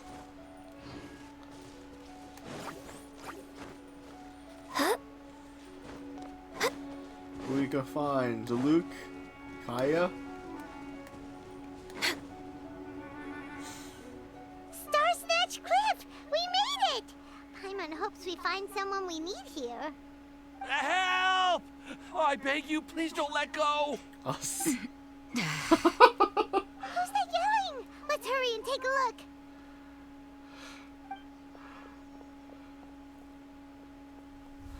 Okay. Timaeus? And we also have Rosaria and Mona? What kind of mishmash ensemble is this? Good question. What kind of a motley crew is this? It's been a while, Traveler. Greetings, everyone, and happy Windblume Festival. You two are looking pretty good. I trust you've been well. Yep, we're definitely faring a lot better than this poor guy on the ground. Hey, please don't rub salt in my wound. I really have been trying my best. Oh, you're one to talk. If this sister hadn't grabbed you in time, then you'd have been seriously hurt, if not dead. I know. I really am grateful, miss. I can't thank you enough. Don't mention it. Just lending a hand. Quite literally. And had she not lent him a hand and pulled him up, he would have gone tumbling down the cliffside. What happened? Did Timaeus almost fall off the cliff? Well, so what actually happened was I came to Star Snatch Cliff today to pick some flowers and ran into Mona on the way. She took a look at her scry glass and advised me to turn back because it would be dangerous. But you still came up here anyway? Well, yes, I did, because there's something I just had to do. Oh, I hardly think giving flowers to your crush is worth throwing one's life away for. It's rare to run into someone with a death wish in this area. I don't have a death wish. I just didn't think it would really come true. I mean, when Mona said it would be dangerous, I thought I'd be fine as long as I watched my step cautiously. I'm sorry, okay? I was wrong. I'm telling you, I'm just here chasing the love of my life. Love-struck Mondstadters is what the Windblume Festival's all about. Okay, that explains you. But why is Rosaria here? I was looking for a quiet place to escape the crowds. I wasn't planning on having to save a life along the way. So that's why the scryglass just showed danger instead of fatal danger. Very funny. Anyway, Traveler and Paimon, what brings the two of you to Star Snatch Cliff? Just trying our luck. We've got a lot of people we need to see today, so we've been all over the place. Actually, you're some of the people we were looking for. Huh?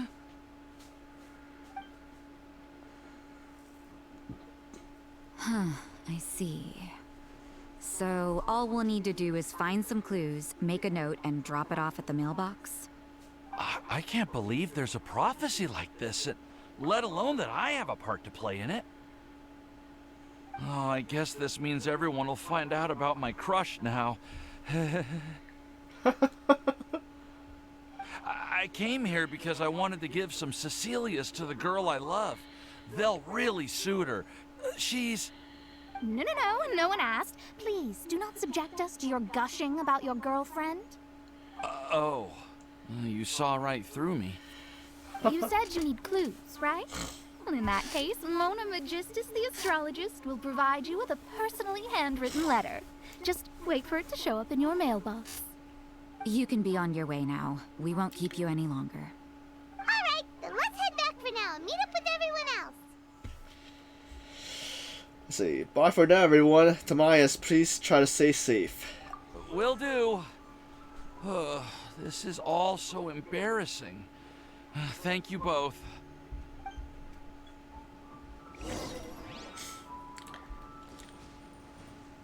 Yeah, because besides like the story lore and stuff like that, have you ever played Breath of the Wild? I heard most of the stuff is like similar to that.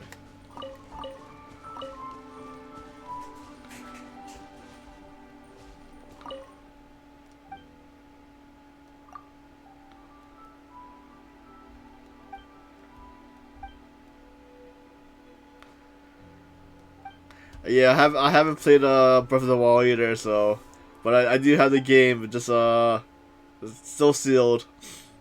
I bought it when I think I bought it like 2 or 3 years ago, but yeah, it's still sitting on my shelf unopened.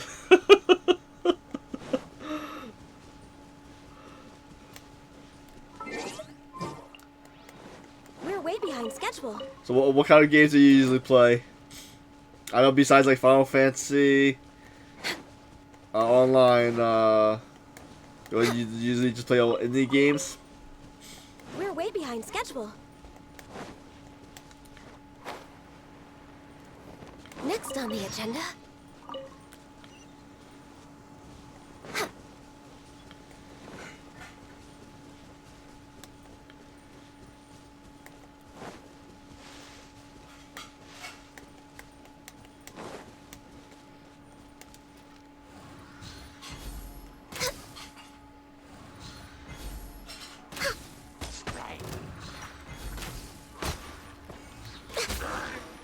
Next on the agenda. Yeah, I think one of those games. Yeah, because I saw some clips of somebody playing that game. It's kind of yeah, it's like kind of spooky with stuff coming out of when you turn around. But I've also been playing the new game that came out like a couple. I think it came out last month, but Sons of the Forest, the sequel for the Forest. I'm not sure if you played the horror survivor type game before or not.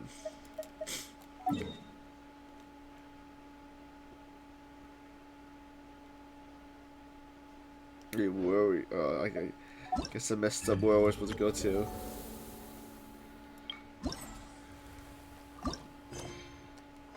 Okay.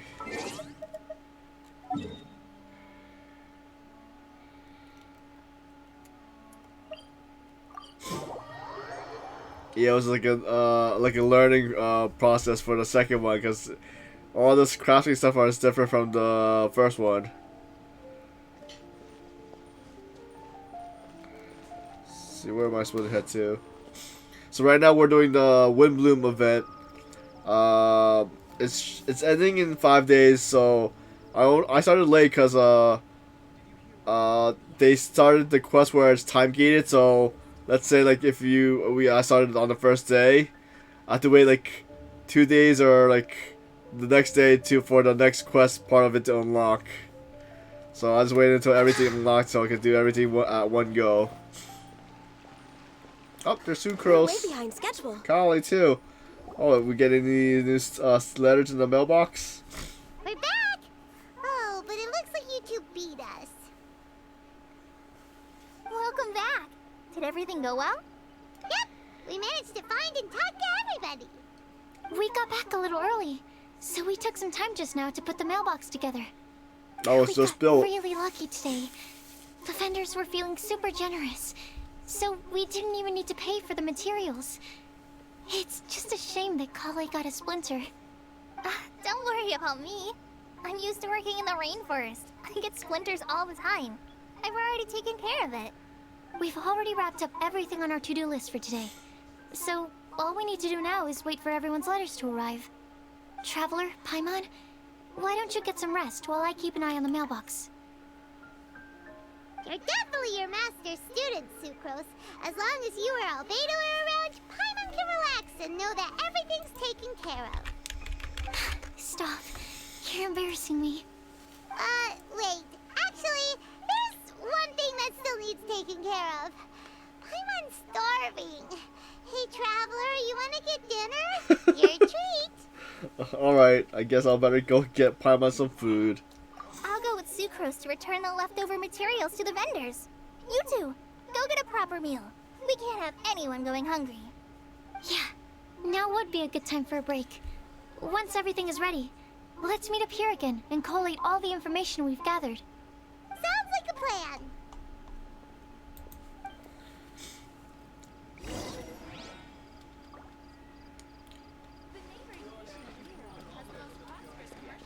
Okay. Okay, some food. I guess getting Paimon some dinner.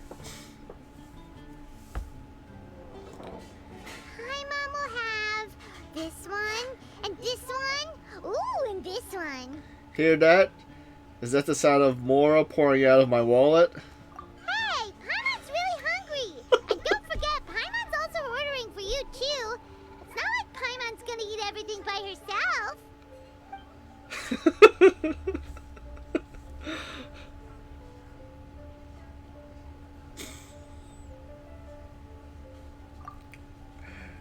Yeah, the lore for each of the characters are pretty fun, and like after a while you can do each person's story quests, and then also you can do the hangout. So you can do like each character has a hangout event too. Ooh, Paimon is super full.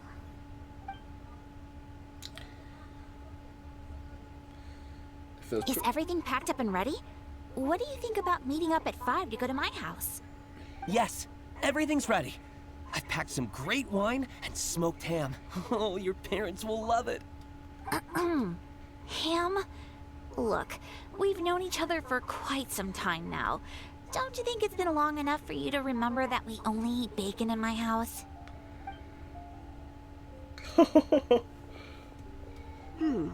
I must remember to get some milk today on my way home. Please, feel free to pay a visit to Cat's Tail anytime. Enjoying the scenery? Oh, Tone-Deaf Bard! Are you here for some food as well? Should we order something for you? Oh, I can put something on your tab? Well, that's a pity.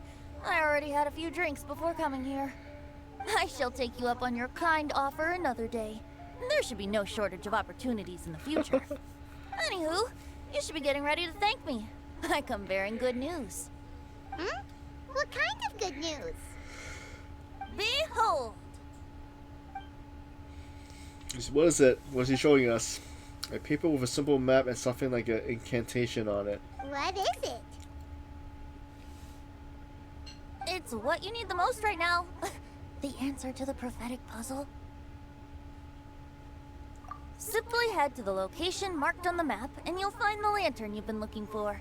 However, if I were you, I wouldn't just go and reveal the secret right away. As you've seen, a lot of people have been laboring hard to uncover the answer.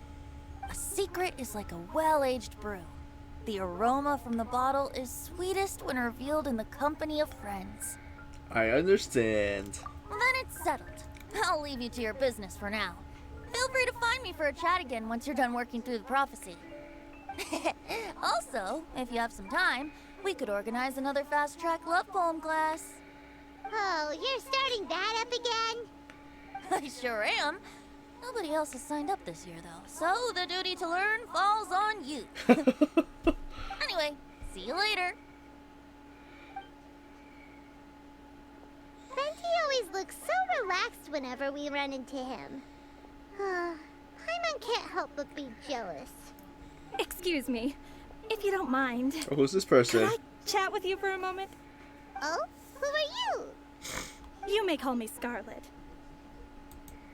Just like you, I'm a traveler visiting Mondstadt from another land. Mind if I buy you a drink? I'm not drinking today, but thank you for offering. Leaving the door open for another time, I see. I can tell that you've dealt with a lot of people during your travels. You can tell? Well, we are very experienced adventurers after all. I can. That's why I tried to strike up a conversation with you in the first place. I was on my way to go shopping earlier when I overheard your conversation next to the crafting bench. From what I could gather, you were trying to investigate a bizarre prophecy? Yep, bizarre is definitely the word. Don't you think it sounds just like the kind of story that would happen in Mondstadt? Anyway, that's why I wanted to ask you a favor. If and when you manage to unravel the answer to the prophecy, could you let me know what it is? Are you interested in it too? Not so much the prophecy itself, but Mondstadt as a nation. That's what I'm interested in. I was born in a distant land, but I have family and friends who once lived in Mondstadt for a long time. They said that it's a great place full of fairy tales and romance and recommended that I come for a visit. As it happens, someone I know has an anniversary coming up soon. So I figured this would be a good time to come here and see all the sights that she once saw. What do you think about Mondstadt so far? It certainly lives up to its name as the city of romance and freedom. We think so too. So, about the prophecy. I'll let you know if we find the answer. Thank you. You're very friendly. It's been a real pleasure to meet you. I'll leave it to you then. I hope you continue to enjoy the city and have a wonderful day.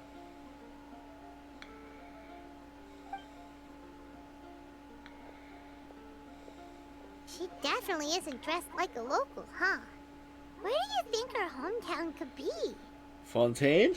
Please find me a flower that is not of this world, and a guide who will never get lost. Find me one who would never lie, as well as a legend that never ends. Wait, who's that up there? Oh, Zoria. I never thought I'd have someone secretly following me, even in a free city like Mondstadt. Good day to you, miss.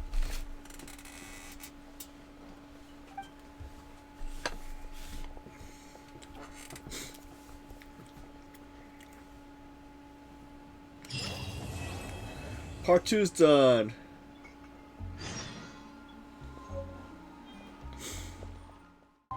Let's see.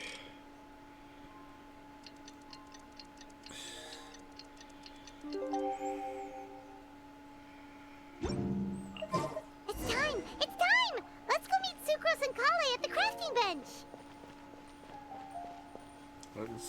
Okay. Hey, we're here! Traveler, Paimon, great timing. We got a lot of letters in the mailbox, and I just finished sorting them into 4 groups. Nice work! Well, the real work hasn't even started yet. Which batch of letters should we read through first?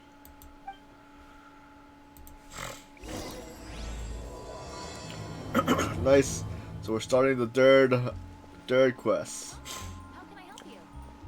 Hopefully we finish this in an hour. Getting a little bit sleepy. 2 boards and read the letters. 2 boards. Read a letter about a flower that is not of this world. About the flower that is not of this world.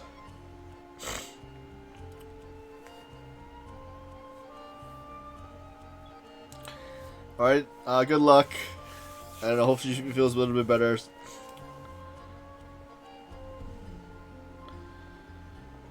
Read Tanari's letter.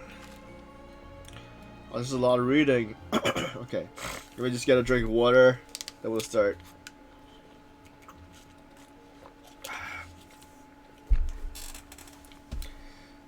After our conversation the other day, I went to the prophecy wording carefully. A flower that is not of this world sounds more like a logical paradox. Think about it. If a flower is not of this world, its existence cannot be perceived. However, if it can be perceived, it will not fit the description of the prophecy. As such, My views is that the riddle's answer does not have to be a real plant. However, I must also note that with all due respect, that the person who came up with this riddle may not know all the plants in the world, and I dare say that no one could make such a claim. From this perspective, you could only think of some rare plants as potential candidates for the answer. Attached is a list of rare plant species.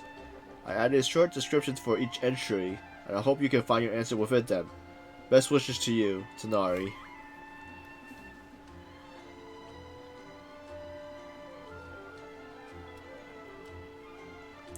Or you don't have to, post in the chat. You can just do like a DM instead. That might be a little bit safer.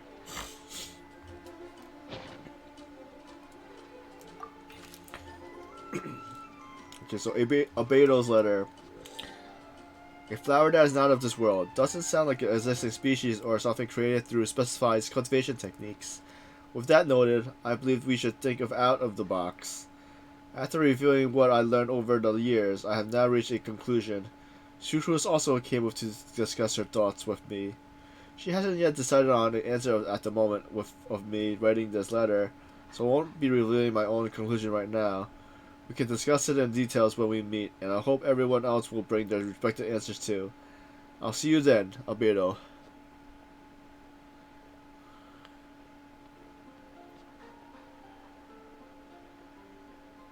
Okay. Sucrose's letter.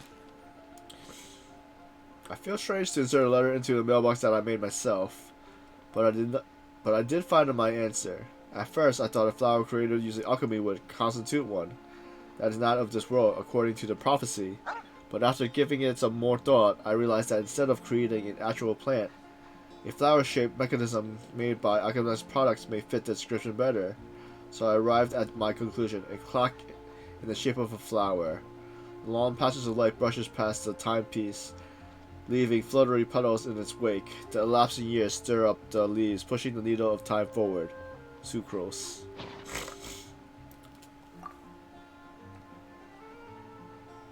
Alright. Read letters by the guide who will never get lost. Alright, so we have 4 people again. So we're gonna read Mona's letter first. No one can confidently say that they will never get lost, but as long as their wishes to guide and help others does not waver, they will become a ship that can traverse the waves eternally. I didn't perform any deviation before writing this letter, but I have a feeling that I will witness the truth behind the prophecy together with you all. So if you need me, just call me at my place. I'll be there, Mona. Oh, tell Sam I said hi too, and I hope she feels better soon.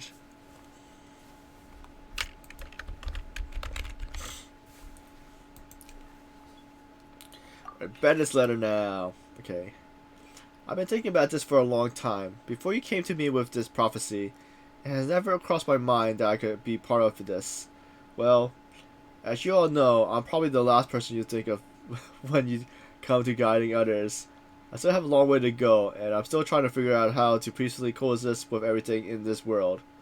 But if you're asking me about who can be of help, my friend Fisher and her friend Mona, the astrologers, are both very knowledgeable and brave. I say they're probably the ones you're looking for. And that's my answer. Wishing you all good luck, Bennett.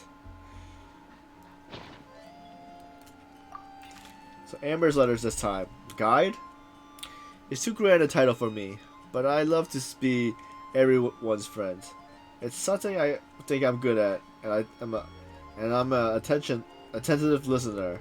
So do not let me know when you feel lost.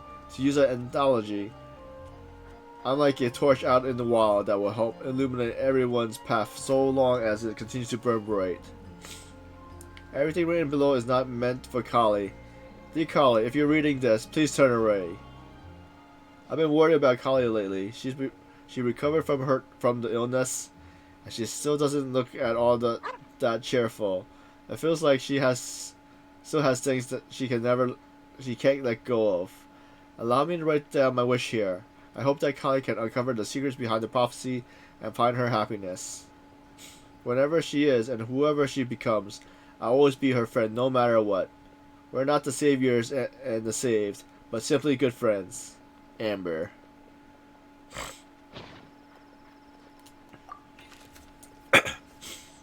I hope this letter finds you all well. Wait, who is this again? Oh, it's Mika's letter. I hope this letter finds you all well. I didn't expect to be asked such a question, which caused quite a headache at first. I only know how to guide people in the geologist sense, but on the journey of life, I'm still the lost kid who needs the guidance of others. But upon seeing your question, I immediately knew what I can help with. I tried drawing a map showing vegetarian distribution for Mr. Tanari and Miss Kali, as well as a dragon spotting calendar for Mr. Sino. Both are attached below. In the next few days, I will need to patrol with the captain and draw maps for Miss Lisa, so I can only support you with my well wishes. My apologies. Please forgive me. I hope the map and the list will be some help to you. Mika.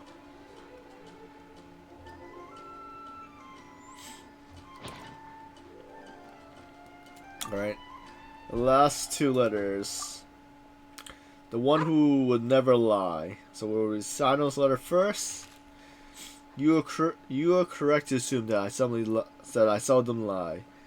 This has to do with my upbringing as a desert dweller who has been living within the Academian since my childhood.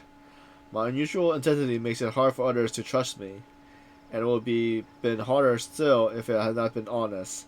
As a result, I learned to talk less and speak no more than what is necessary. Uncovering the secrets behind the prophecy may come with its peril. If you need someone who will never lie, I can join you. Sino. Rosaria. I must make one thing clear first. I am not someone who will never lie. After hearing your question, I thought about many things in the past in earnest and recalled my occasion upon which I lied.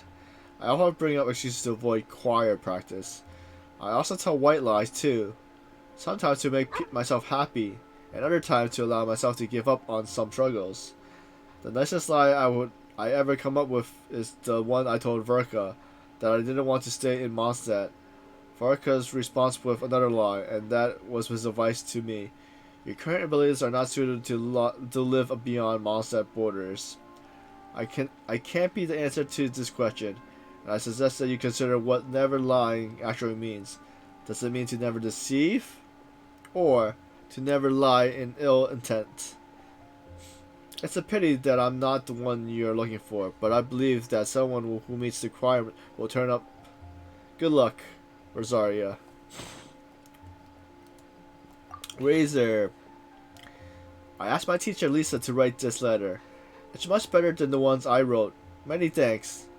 I don't lie. I trust you. Come to me when you need me. I will always be there for you, Razor. Alright, and the letters for The Legend That Never Ends. Okay. So Lisa's letter. Legends were created by humans. In that sense, no legend endures forever, and all stories must end in regret someday. But as long as a good story lives in people's heart, it does in some way live on forever. That's the conclusion I would come to after years of reading, anyway. Best of luck, little cuties. Lisa. Clee. Mom writes travel guides, but she did have friends who wrote fairy tales. So Clee heard that the story its author spends their whole life writing will always be a good one. Clee. Kali's letter. I think A Legend That Never Ends should be a story filled with hopes and dreams. It works like a baton that passes on from one person to the next, offering something meaningful to everyone that it touches. I was once greatly encouraged to such stories, so I think I will be going with this answer, Kali. So that's all the letters. Alright, let's see, where was to talk to Sucrose. Let me quickly summarize what we found out about a flower that is not of this world. Tainari believes that on closer examination it might be logically paradoxal, while Albedo says that his answer would be better discussed at length in person. As for my answer, I think a clock in the shape of a flower would constitute one that is not of this world. Here's what we've gathered regarding a guide who will never get lost. Mona said that she'd like to join us in uncovering the secret behind the prophecy, while Bennett suggests Fischl, Mona, or the Traveler as potential candidates. Mika didn't submit much, but he did draw a vegetation map for Master Tainari and wrote up a dragon spotting calendar for Sino. Amber also wrote in. She said that she sees herself as nobody's guide, but everybody's friend. As for one who would never lie, Rosaria removed herself from consideration, but both Razor and Sino were willing to support us in our search. Timaeus seems to have forgotten to write to us. And finally, this is what we've gathered on a legend that never ends. Klee said that her mom has a number of friends who like to write storybooks. Nisa believes that legends live forever in people's hearts. I think that for a legend to be never-ending, it has to be filled with hopes and dreams, and actively passed from one person to the next. So, what are the answers to the 4 riddles then? You're really smart, Paimon. I bet you can figure it all out in no time. Or, let's all share our thoughts on what we think the answers might be.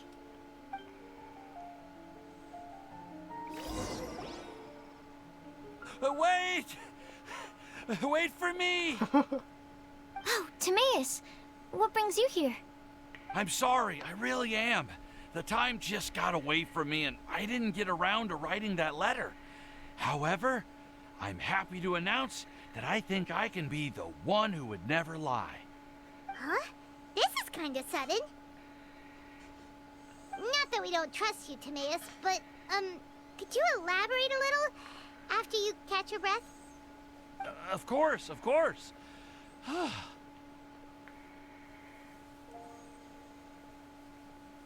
Do you still remember the time I, collaborated with a certain Miss Ying-ar? Remind me. Well, basically, she helped me out a lot with my research into potion making once, and, well, we've stayed in touch through letters ever since. Wait, so Ying-ar is the girl from Liyue that Sucrose mentioned earlier? We always assumed you were hard at work every time we saw you at the crafting bench. So you've just been writing letters to Ying-ar the whole time? No, I mean, not all the time. I've done some work too. And anyway, our correspondence covers a lot of serious topics, like perfumes, potions, alchemy. Anyway, a few months ago, I made a vow to the heavens that I will be true to myself and never utter an insincere word until the day that I've managed to win Miss Ying-ar's heart. So, at Star Snatch Cliff, you were picking Cecilia's as a gift for Ying-ar? Well, that's right. The Cecilia flower is said to represent a once wayward heart transformed by the power of love. I couldn't think of a better flower to give than that. I know full well that Miss Ying-ar is far more knowledgeable than I in both the ways of the world and the ways of our craft, but I thought I should make the effort for once and put myself out there. Which brings me to the subject of the last few days and the Windblume Festival. I thought it was time for me to invite Miss Ying-ar to Mondstadt. But yesterday, Albedo told me that Sucrose has been working hard to help another girl achieve her dream. Huh?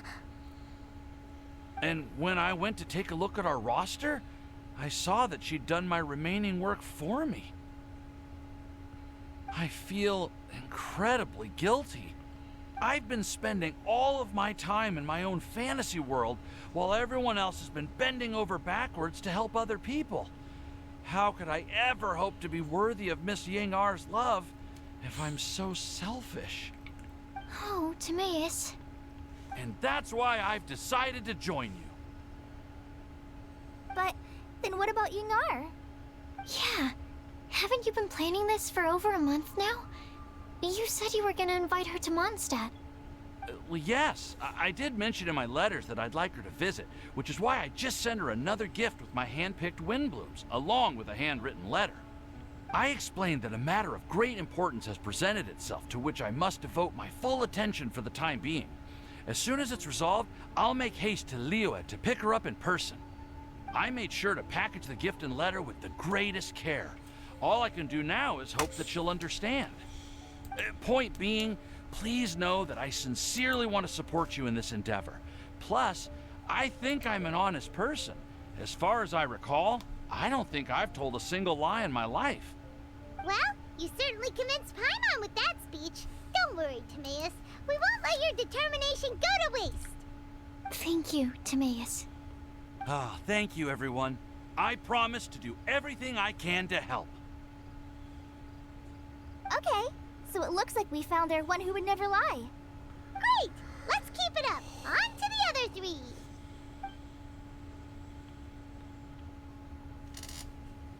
Okay, Paimon will do the honors. Ahem. We have with us here the flower, the guide, the legend, and Timaeus. Huh? Why did you only say Timaeus' name? You should say my name, too. All right. We also have Klee. That's me!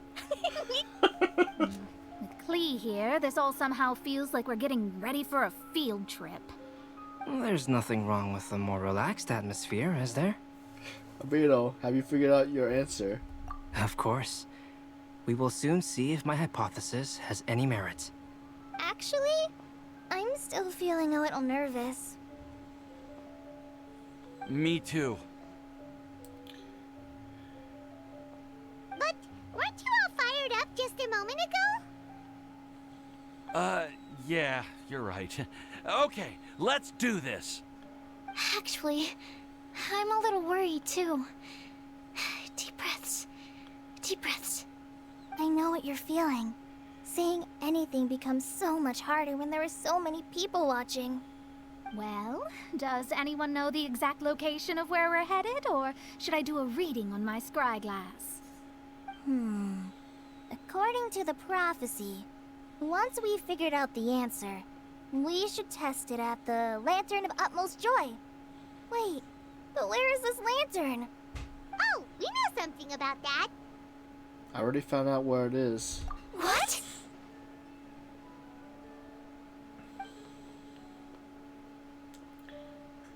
Wow, that's amazing. You really know how to do everything under the sun. Then we'll let you lead the way. Follow me. This is it. We're off to find the sacred location of the Lantern of Utmost Joy.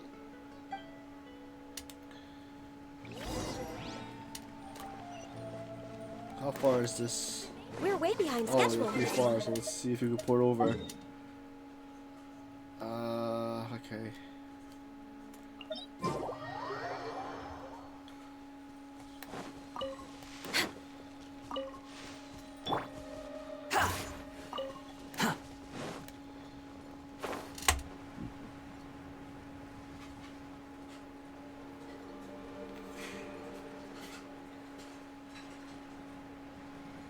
Wait, it's up a cliff?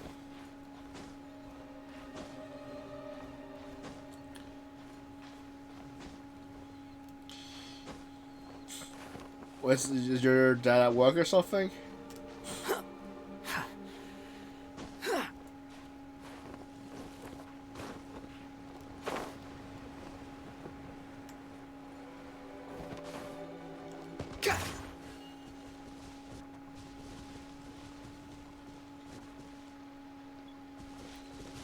Behold!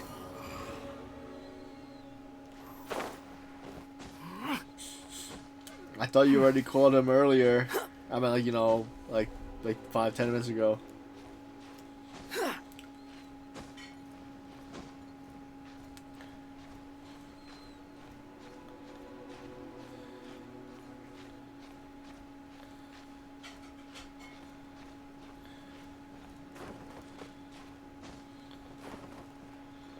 What's up? Falling into the abyss.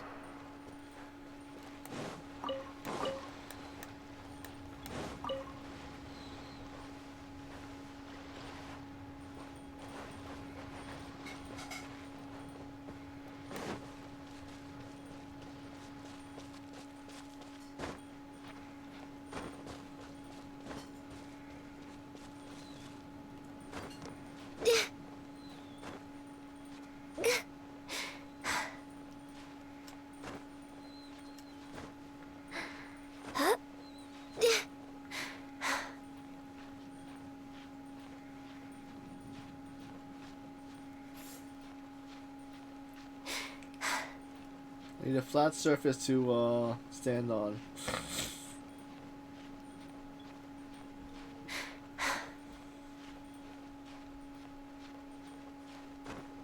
Nice, okay. Oh, what were you doing? Okay, I'm not sure why she wanted to walk forward.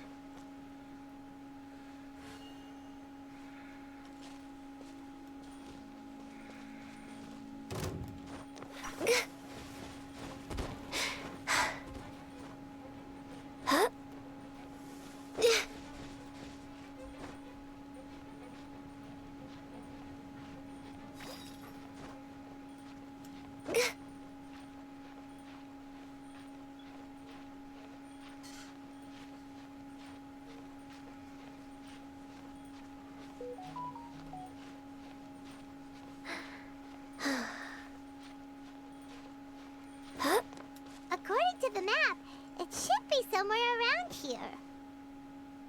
Let me take a look. Oh, it should be right up ahead. So it should be close to here. Come on, wait. Okay, is it... How far? Okay. Hopefully we have enough stamina to get up there. And we made it.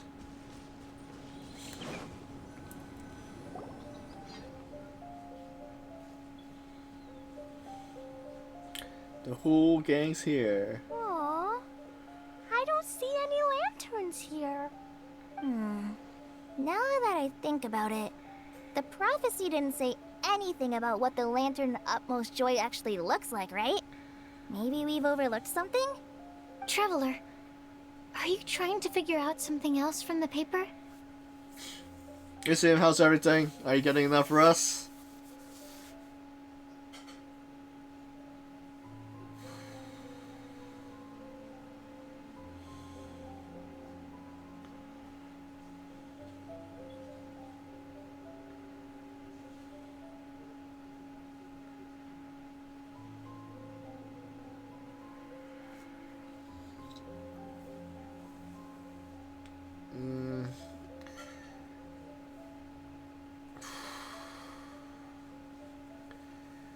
Yeah, I don't know either. Usually when I have like a bad like headache and stuff like that, I just rest. But if you can't, if it's still hurting when you're trying to lay down and stuff, then I'm not sure what else to do.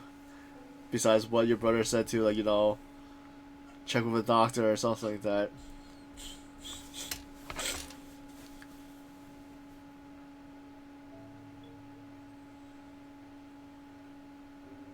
What's the reason?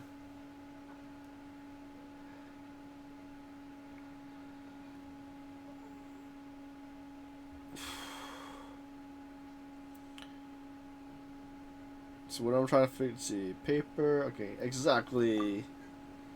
Venti's notes here says that we should look up and seek the answer. Reading too. Huh? It says to look up. But there's nothing above us. The wind didn't trick us, did it?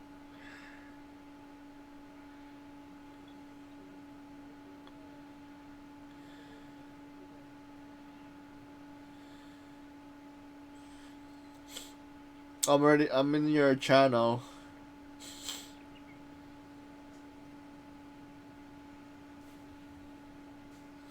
See, but there's nothing above us. The wind didn't trick. Okay. The note says now you should recite the incantation. Paimon, take a look at this.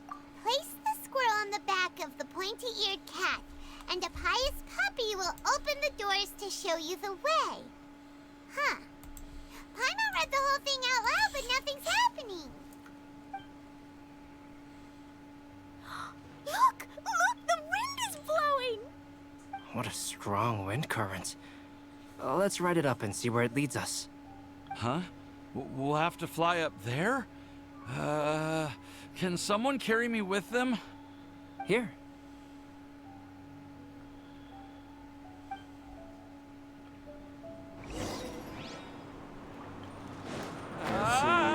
This is the first time I've ever flown like this! Oh, where are we heading to? Oh.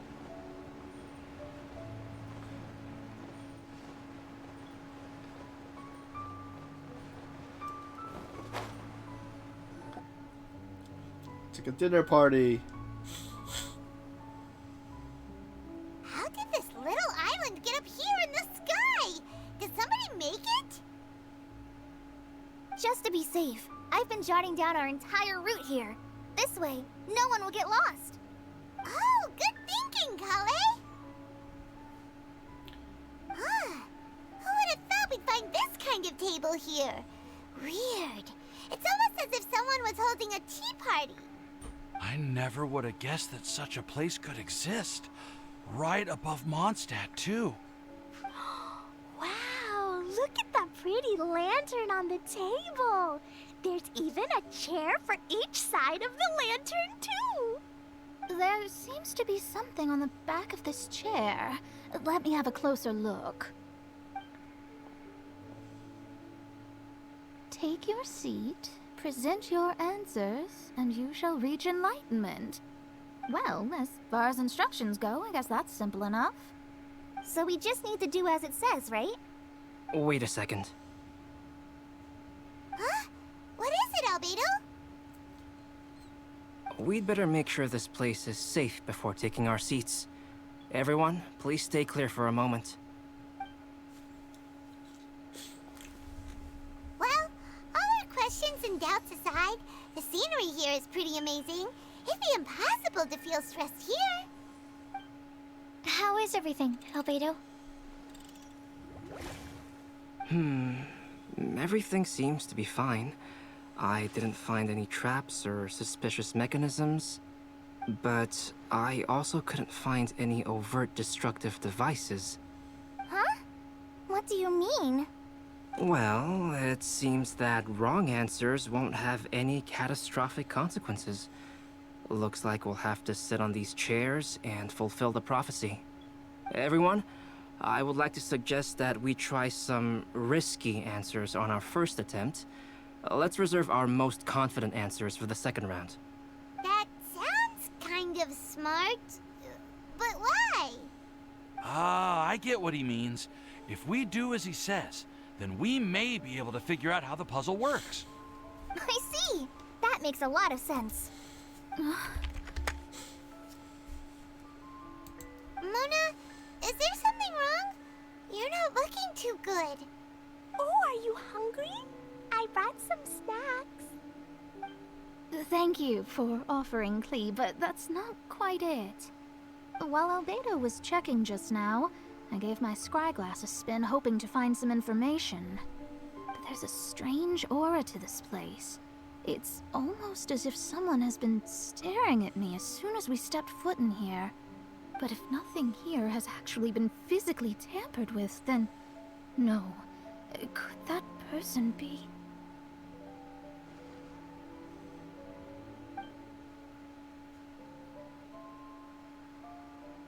What do you mean, Mona? Who could it be? Never mind.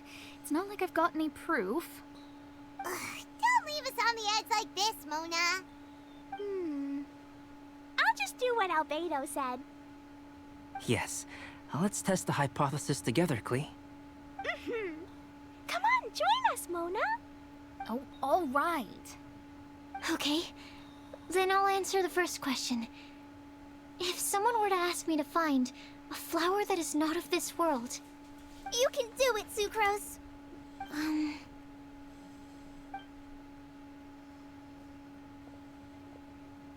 Then I would fetch a tetragonic sweet flower. All right, I'm up next. My part of the prophecy is to find a guide who will never get lost. Kale, I hope you found your answer. My answer is that I will be that guide. For a long time, I have been guided by others. It's taken me a while, but I finally made it to where I am today. Although I still haven't made a name for myself, and I'm still quite immature, I would still like to put my name forward. Because I would like to become a guide that can help others.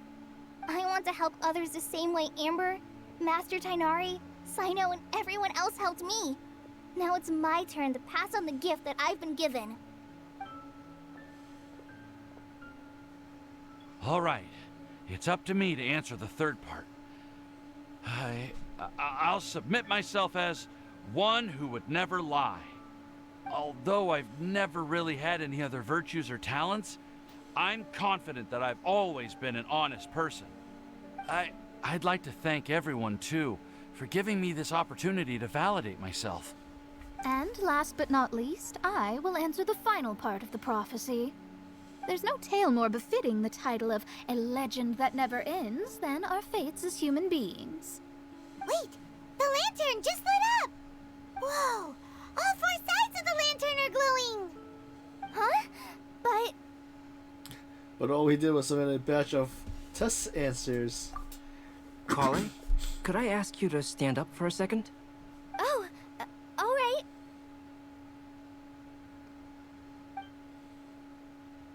Huh? What's going on? Why is it lighting up regardless of who's sitting in the chair? Didn't it say we have to answer all the questions correctly? It's pretty clear now, isn't it? We've just proven that there is no right answer for this prophecy. No right answer? But how could that be? Although the instructions had come from an old and enigmatic prophecy, it is in fact nothing like the ancient mechanism that we had all imagined it to be. I believe the lantern only serves as a simple signal. And to think, I never expected you to actually find this place. What? There's someone else here? We meet again, traveler. Hey! You're that Outlander we met the other day at Good Hunter! It's all thanks to you that I was able to find this place. Good thing that you were too preoccupied with the prophecy to notice someone tailing you from the shadows. Oh, is that so? Then, why do I spy yet another person following in your shadow? Wait, really? There's no need for pleasantries. You should know I'm here for you. Is it just because I'm a visitor from abroad? I was there when you snuck your way into Marjorie's place. Huh. So you had your eyes on me even then, huh? That was 2 whole weeks ago, you know. It's hard not to notice you when I'm on duty every day. All right. In that case, I'll admit it. I was the person who slipped this prophecy into the storybook. Huh? But why? Then, does that mean this wasn't a real prophecy after all? Don't worry. Even though you probably have plenty of reservations about me, you can be sure that the prophecy is genuine. In fact, many of you here today may have heard the code name of the one who left the prophecy to me. She hailed from an ancient assembly of powerful women, each of whom used a single letter to signify themselves. Who would have guessed? It seems that power was indeed left behind by the old hag after all. Ah, so you're B's student. It's an honor to meet you. I am Scarlet, the successor of Jay. Well, what are you talking about? It's a long story, but I'm not quite sure that I'm the best person to tell it. Since you've all spent so much time and energy trying to decipher this prophecy, you must also be very interested in the secret behind this lantern, no? The lantern has already been lit. Now then, please allow me to disturb your happy peace. Huh. Why did this little thing just light up? How strange. Hello? On the other side of the lantern. Can you hear me over there? Mom? Oh, I hear many youthful voices. Madam, I am Scarlet, the successor of Jay. Oh, since we've last gathered, Jay's successor has already become so reckless and bold. Unbelievable. Wait. Why are you talking just like the old hag? Old hag? Who would dare say that? Is that Mona? Who are you? Who dares imitate my master? And what of imitation and mimicry? It has always been a fool's errand to mimic and learn from humanity. Oh, Dallas, I'm here too. Mom, why are you trying to talk like other people? So I see everyone's here. Well then, my warmest greetings, everyone. Miss Alice, why would you... Well, it's been many years since this lantern last lit up. Oh, thanks for the Can't follow, blame warm me heart. for thinking that one of the old friends from my youth may have decided to catch up again. Why she sounds so coy all of a sudden? And if I recall Thanks for the correctly, biddies. we left this lantern in the care of the Animo Archon Barbados. You must be commended for uncovering an artifact entrusted to the god of wind himself. Tell me, are you sitting around my beloved tea party table? It's a really long table. Oh, so you are. I suppose this means even the Animo Archon has granted you entry to this place. Was all of this Scarlet's doing? So how's everything, warm-hearted? Thanks to you for the biddies again. You also play Genshin?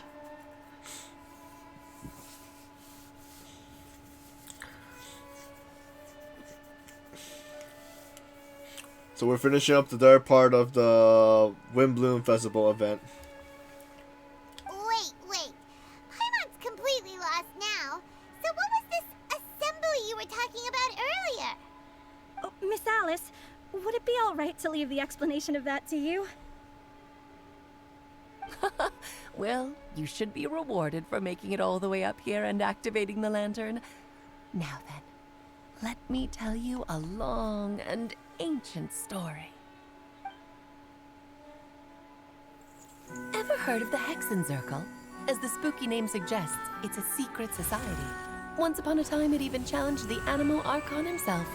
But he replied, "Let us make music, not war, and resolve our conflicts through song." From then on, the mages would only ever convene in the woods, in the skies, or on the edges of cliffs. At these tea parties, they discussed their stories and secrets and resolved their differences, as the tea and cakes bore witness to their pledge never to fight amongst themselves. Yesterday, I snuffed out the life of my beloved. He had grown old and was extremely sick.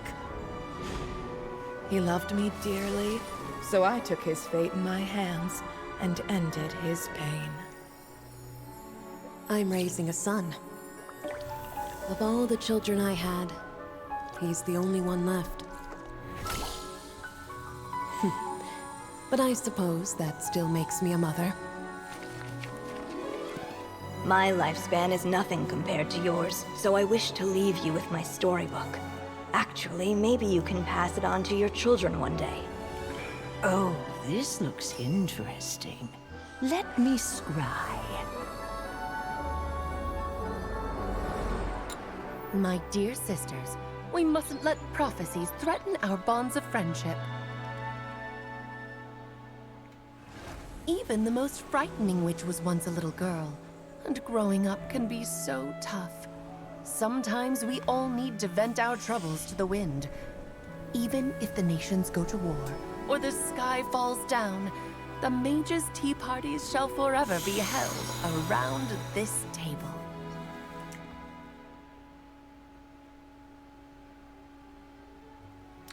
Thanks for the stretches. So this is where the legendary mages held their meetings.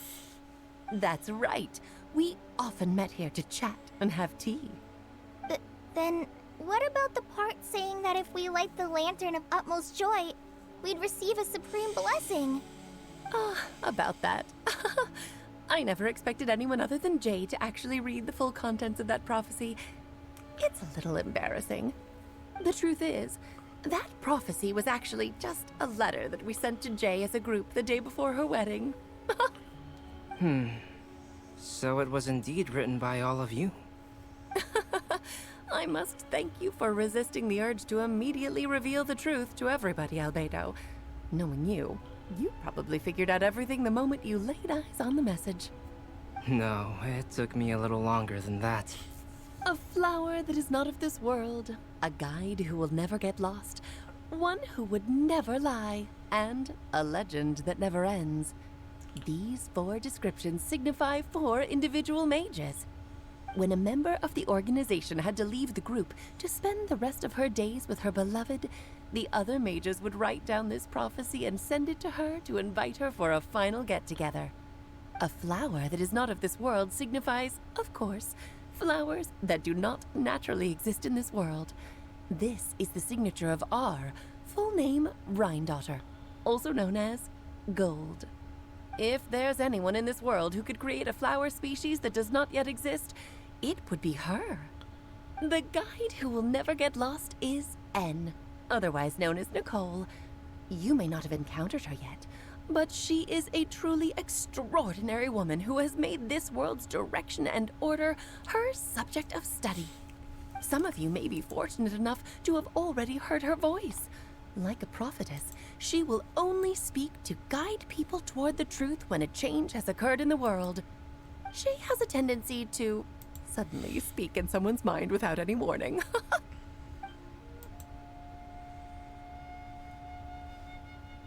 If one day you would be unfortunate enough to run into a truly dangerous situation, she may use her voice to guide the way forward for you. Who would have guessed that there are so many mysterious women in this world and that they would all know each other? The one who would never lie is me. I hope no one would take offense. It's just that I, Alice, or A for short, have always had a soft spot for those with sincerity and candor. As for a legend that never ends, you may not know M in person, but you've likely encountered one of her works. Have any of you ever read The Boar Princess? Huh? I'm pretty sure every child in Mondstadt has read that book. It's also one of my favorite stories. M was an exceptional human writer who used her prose to teach me the meaning of grief. Don't you think such a person would deserve a seat at the mage's table? Paimon's getting more and more lost. It may sound hard to believe, but I can attest to everything that Alice has said. Jay was also a mortal who aged and passed on, leaving her title to her students and followers. Alice, you've never acknowledged any of Jay's successors. It's now been centuries since the first of us took on her mantle. I've always wanted to meet you. Do you also want to become a mage? Title aside, I think I'm more interested in the meaning and purpose of the Hexen Circle. I used to think that the Hexen Circle was a group of women who could control the very fate of this world. But now, I've seen for myself that besides Jay, many other ordinary people were also among you. Do you think less of us now? No, not at all. My interest has been piqued, and I'm now even more drawn towards the idea of becoming a mage. You're right. I've never acknowledged any of Jay's successors, but you are different. You are much more fascinating than any of your predecessors. Oh, has someone finally piqued Aunt Alice's interest? Now is not a good time, Scarlet, but as soon as I am able, I will seek you out for a meeting. I want you to tell me all about Jay's married life back in her hometown. So the mage who received the prophecy letter from all of you was Jay? She left the Hexen Circle after getting married? Precisely. There was only one way the letter could have been interpreted. She would have known what we meant as soon as she saw the message. We were just asking one thing of her. Please come to see us again. Before you go and settle forever with your happiness, please come share some of it with your best friends and sisters. So, the Supreme Blessing actually meant... All journeys are fleeting and will eventually come to an end. What will give us the most fulfillment and happiness in the end are those who will greet us at our journey's destination. Dear child, I believe you can also understand what I am talking about. We women will always have many troubles and encounter pains and frustrations that will keep us up at night. But no matter how hard things may become, we will cross mountains and oceans to see our best friends again, regardless of how many years have passed or how far the distance may be. As long as we can be with our beloved friends, our hearts will be filled with joy. To us mages, that's what being supremely blessed is all about. Oh. still don't get it, but I do know that all the mages are Mom's best friends. If you ask how I see it, the Hexen Circle is just a group of ladies that I spent my youth with. Anyway, I'll introduce some of the other members to you all later. I still have a few things to attend to, so this will have to do for today. Bye, Mom. Todoko says bye, too. Goodbye, darling, and farewell to all of our other friends as well. I'm sure we'll see each other again. Oh, now that I think of it, isn't it getting close to that time of year? Yes, it's Windblume again, Alice. It's also a special anniversary date. I'm sure you still remember. Yes, I do remember now. It was on this day, many, many years ago, that Jay tied the knot. Ah, just in time for the Festival of Love and Freedom. Everyone, please enjoy this year's Windblume Festival to the fullest. As his voice fades and the lantern grows dim, it's once again just a regular piece of decor. For a moment, everyone looks lost in thought, but soon chatter begins to fill the space again. Before long, everyone spreads their glider to return to Mondstadt. Whoa! Ah, Albedo! Why didn't you tell me we'd have to glide all the way back down? Anything else does? Oh, sit. So it's kind of neat. Like, I'm not sure if it's like similar to like, since we were talking to Alice, if it's just like Alice in Wonderland.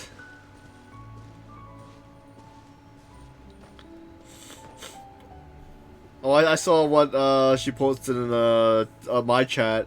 Was there any? I didn't see anything in your stream chat though.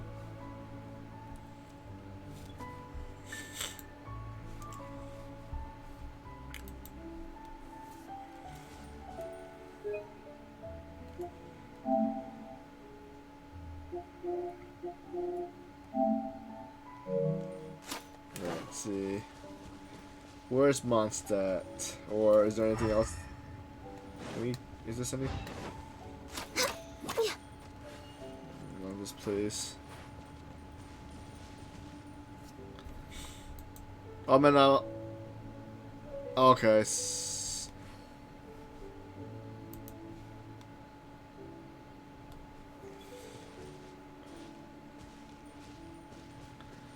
I mean, like I was still in the chat, but nothing was happening.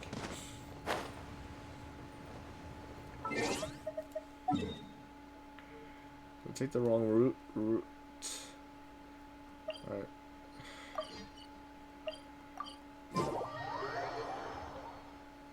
We're way behind schedule.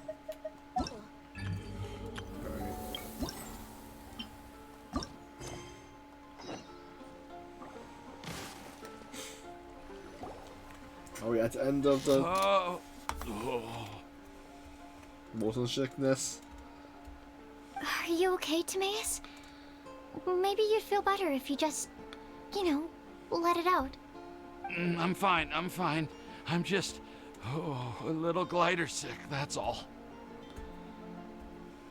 You may want to look into getting your own gliding license when you have the time. It might prove helpful to you. Okay. Sure thing. It sounds like you've still got something on your minds. Why don't you tell us? We're all happy to listen. It's nothing, really. It's just...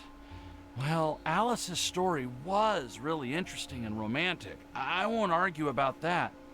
But still, the whole thing wasn't quite what I was hoping for. Of course, I didn't actually expect the supreme blessing to be real, but... Don't say that. None of this was your fault, Timaeus. Honestly, it's more on me for having agreed to be the Windblume Festival Special Ambassador. Had I not asked for everyone's help... If anything, it should be my fault for finding that prophecy. Oh, no. I didn't mean to blame the two of you either. I just feel like this whole adventure didn't really end on a high note, and we also didn't really get anything out of it. but I'd say we still learned something new. Well, that aside, Timaeus, you still need to go to Liyue to apologize to Yingar, right? Do you want Kale and I to accompany you? Oh, Miss Yingar. Well, I mean, I just really don't want her to get mad at me. Now that I've come back to my senses, oh, I really don't know what I should do. Hey, you three? You may want to look over there. Oh, there she is. Huh? Miss Yingar? Oh, so that's Miss Yingar? I've never met her before. Yep, that's her. And she actually came all the way to Mondstadt. I am so sorry, Miss Yingar. But how did you... I mean... Are you so happy just to see me? Of course I am. I'm so happy that, I don't, sorry, I don't know what to say. I was ready to give you a harsh scolding, but now that I've seen you like this, I suppose I could let you off the hook this time. You said you couldn't come to pick me up because of a very important matter, right? Well then, of course I had to come and find you instead. Should we go see how they're doing? Well, I wouldn't. You'll get hit by a forest boar if you interrupt the couple's romantic conversation. Oh, really? We'll just leave them alone then.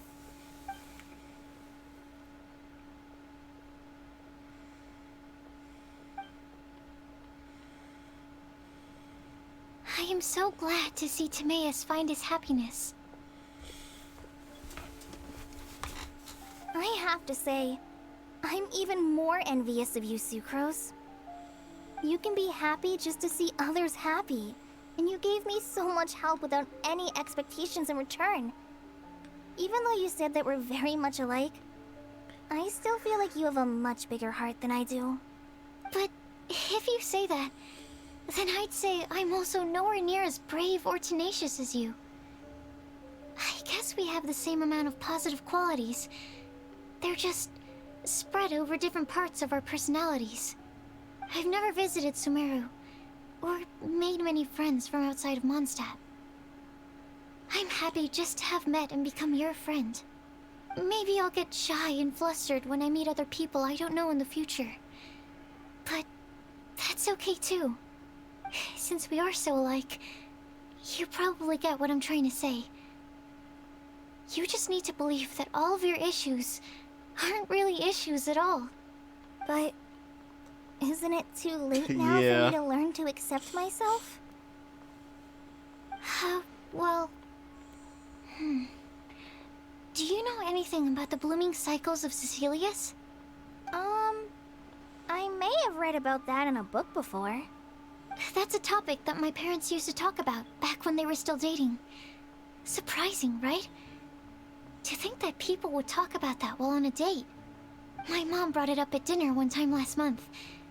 She called my dad the most boring man she knew, and said that he even turned up late to a date once, all with a smile on her face. But she also said that learning is just another part of life. It's never too late to start something, as long as you recognize that it's something good for you to do. Why don't you give it a try, Kale? Okay, I'll try my best. They're really having a great conversation. Paimon can't even find a moment to join in. Well, isn't that great? That they're getting along so well. I nearly forgot. This is for you. This texture. Are these seeds? Yep. I believe I mentioned my sweet flower research to you before. These are the seeds of the sweet flower cultivars that I've worked on. It's nothing too special, but they're the best cultivars that I've made. So, I really hope that you'll like them. They're super sweet and easy to grow and keep. I'm also submitting them as my Windblooms for this year. wish that the Animal Archon could also see how lovely they are. Thank you. I'll plant them in the Avidia forest and take good care of them. Kale, please take these notes with you. I've heard that you've been working hard on your studies, so I've prepared some study materials for you at Sucrose's request. Feel free to look through them whenever you can find the time. Mondstadt's doors will always remain open to you. Thank you so much. Really, I don't know what to say. I'm just really happy. Ah, Sucrose, now's your chance. Didn't you want to collect a breath of joy? You're right. I almost forgot. Kale, can you exhale once into this test tube?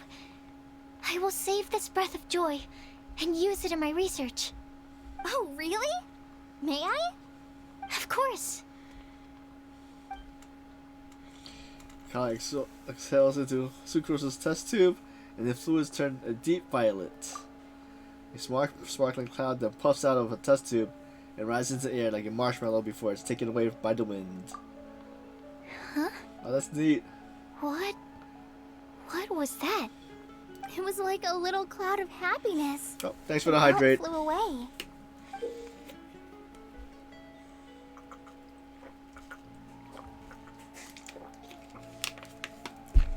Well, luckily, there's still some breath left in the test tube. I'll seal it up for now. I'll keep working on it and let you know as soon as I have any breakthroughs in my research. Yeah, you can write to me. I'll be sure to respond as soon as I receive your letter. Oh, it looks like you found a new pen pal. Master Trinari!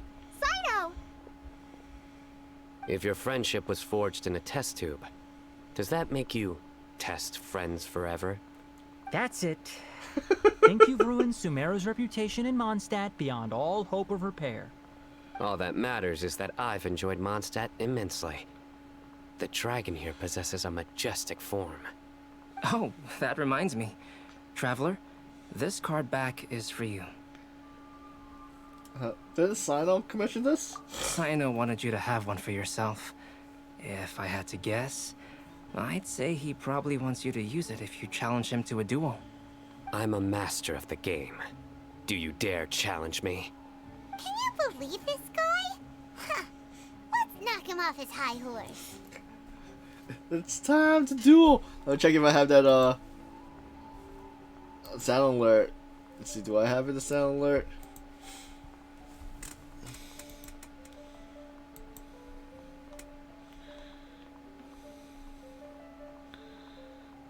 Let's see, what are, I guess I'll do the other place.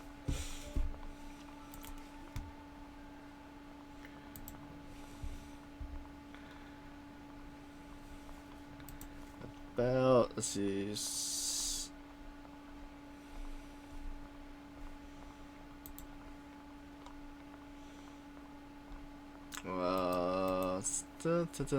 this one?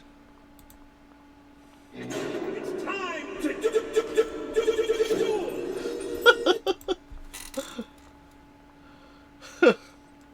It's time to duel! Wait! I've got something to give you too. Huh? Kale has a gift for us? Yeah! I figured I should follow local Mondstadt customs and prepared a few small things themed after the Windblume festival. Bookmark? I made these bookmarks from some Nice. roses at the hotel. I want to give them to Amber, Master Tainari, and Sino. During Windblume, Mondstatters offer flowers to the people most important to them. You three are family to me. But Tainari said that we're not anything like an academic family. He wouldn't write joint papers with us. Well, in this case, we can consider ourselves as regular siblings. And that should be just fine. I agree. Oh, and here are some Padisara seeds as well. These are for the Traveler, Paimon, and everyone else from Mondstadt. Whoa, are these really for us? Thank you. We really appreciate it. So, are these your chosen Windblooms? Mm-hmm, one of them. Both Padisauras and Sumeru roses are my Windblooms. Although they're not native to Mondstadt, they are the flowers that can best express my feelings. I want to give them to the people I feel thankful for. To those who I wish to accompany as we greet more seasons and future Windblooms together. The real blessing in life is when you are surrounded by people who you'd miss day and night, and who you'd want to see even if that meant crossing mountains and oceans to do so. I'm so happy to hear you say that. Nice. Sucrose, do you see that cloud over there? Huh? Doesn't it look just like your test tube?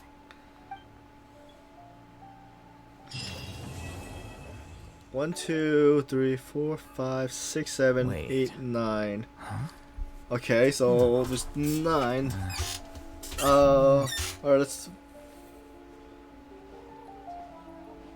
Okay, so we have Sino here. Albedo is Ghoul Hunter restaurant sitting in the balcony. Oh, so it's up there, right? Yep. Alright, so let's go to check everybody's oh wait, I closed it by accident.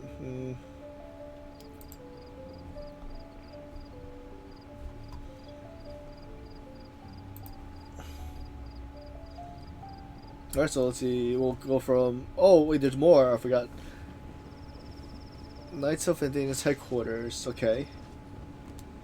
Xeno's there. Okay, we spoke to the events already, so. I think the Statue of the Seven, we saw them. Mika. Alright, let's see. If we go to the top.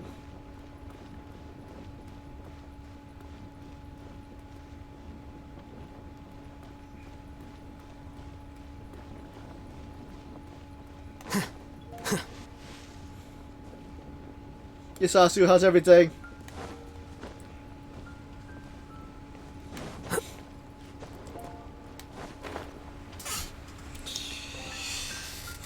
Alright,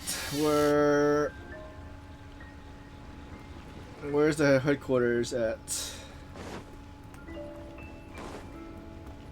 Once I get the headquarters, I can just fly all the way down. Is the headquarters?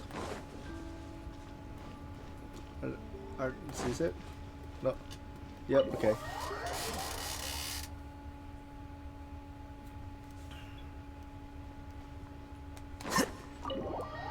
Wait. What? That's the headquarters, but where is Amber and them?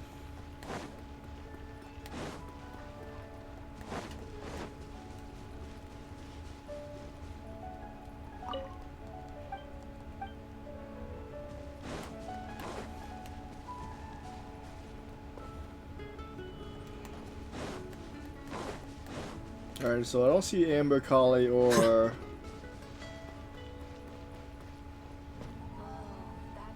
Oh, there they are. So I gotta talk to him? Kale, Sucrose! I brought some home-cooked food. Why don't we enjoy it together? Really? Sounds great! I must point out a small issue about your cooking. You have a tendency to put a little too much flavoring in your dishes. Sorry. I guess I've been a little heavy-handed with the seasonings lately. Are you feeling stressed recently? Do you want to find someone to play cards with? It really helps with stress. I promise. Oh, that sounds like a good idea.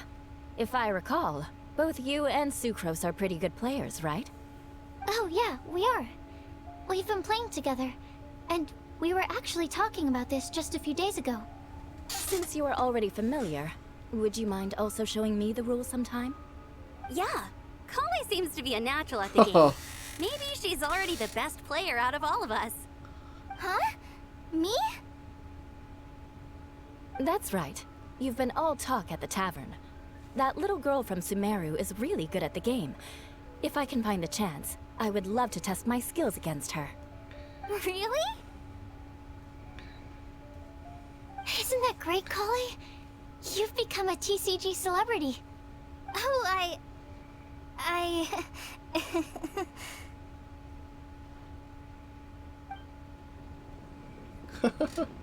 Alright, so that's one group. Now we'll beat with Beto.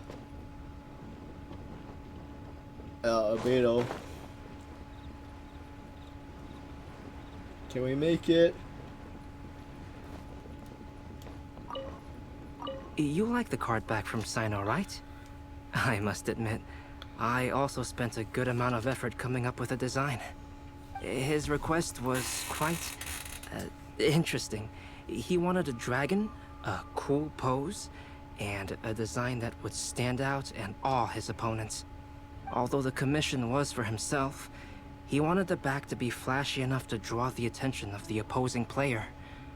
Perhaps there's something that can be said about how, when it comes to Genius Invocation TCG, friendship is more important than competition.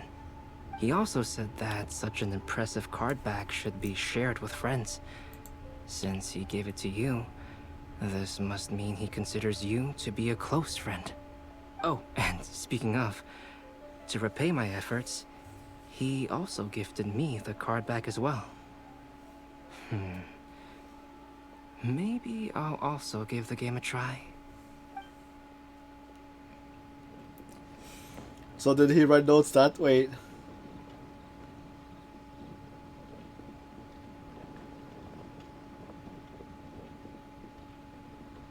Oh. You should have did a study stream.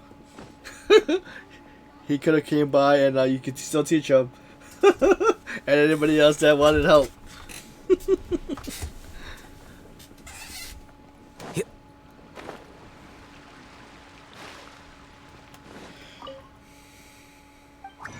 Oops, let's see. Trying to get to... Am I dreaming? Miss Ying Art, you really came all the way to Mondstadt to see me? Why were you willing to make the trip? I still can't believe it. Why wouldn't I want to come see you, It's not like a quick trip from Liyue to Mondstadt is completely unheard of or anything. Also, isn't it time for you to drop the miss and just call me Yingar? Yingar.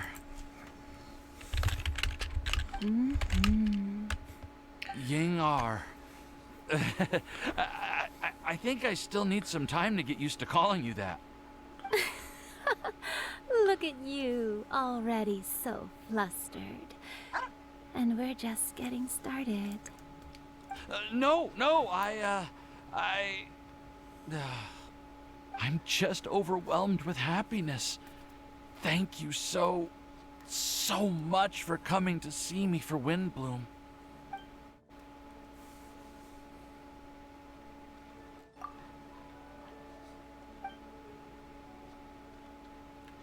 Oops. I should have said left him alone.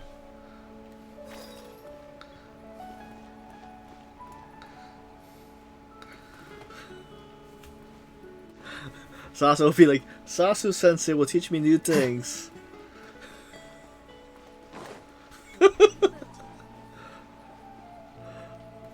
Alright, who next? Okay, we Sino.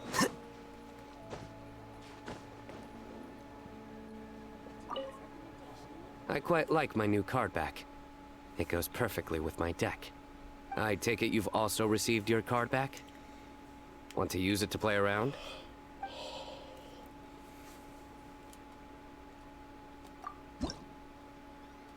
I don't want to verse Sino. Okay, let's see. Okay. And Venti we saw... Where was Venti again? Oh yeah, he's at the bar.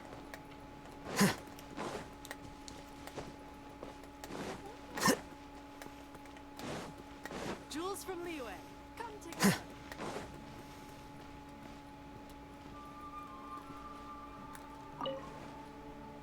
Well, what do you think? I trust you've enjoyed this year's Windblume Festival. I'm happy to see you find the time amidst your busy adventures to return to Mondstadt and celebrate the winds of freedom with us. And if you have a moment now, Would you care to hear a new love poem I wrote this year? Allow me to recite it for you. This world has never seen such vibrant color. It bestows upon everyone a brilliant hue, a shade more ethereal than white, yet more radiant still than gold. It eases into your eyes and restores to light a solitary soul. Maybe a bit too somber. Maybe I should write another one on sweet flowers instead. And let's see, next. Let's see, okay, Venti, Mika, and Tanari is Dawn Winery.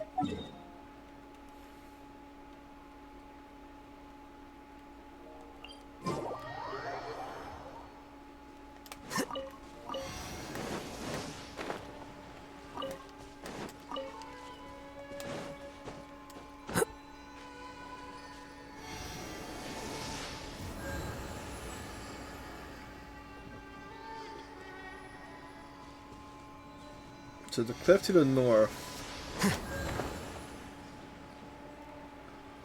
of Dawn Winery.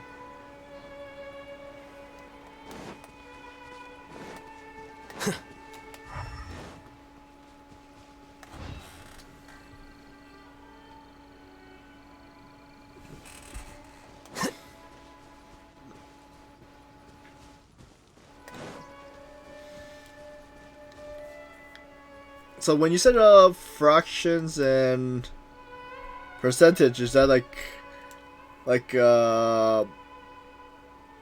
middle school?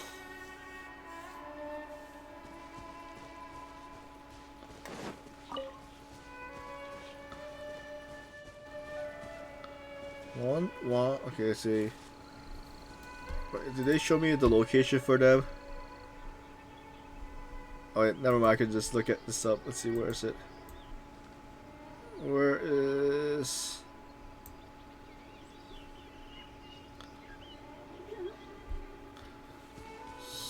Wait, so... They're up there? Okay. Let's go.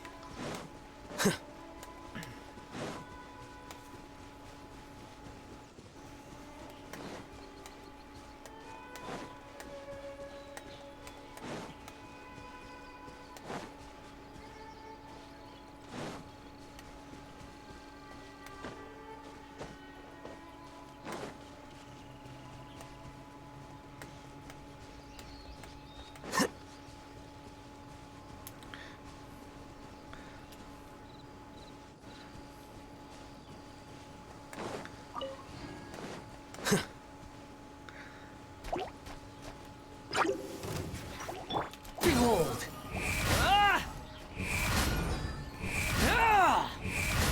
Can I talk to them or no? No, I can't talk to them.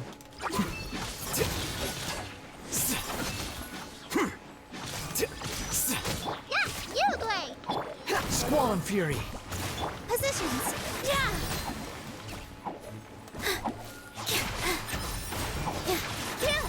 Okay, that should be all. Thank you so much for your surveying tips. I had no idea that the Sumeru Forest Watchers would also have expertise in this area. You really do know just about everything. It's only natural that forest watchers and surveyors would have some similar skills. We're both constantly outdoors and on the move after all. Anyway, I'm glad I could help. If I can find a chance, I'd love to pay a visit to Sumeru as well. I've heard that the terrain is quite complicated there, and it'd be a treat to see it for myself. Yes, complicated is indeed one way to put it. Visitors often get lost when they visit Sumeru for the first time, and they have a tendency to pick all kinds of mushrooms and fruits in the rainforest without discretion.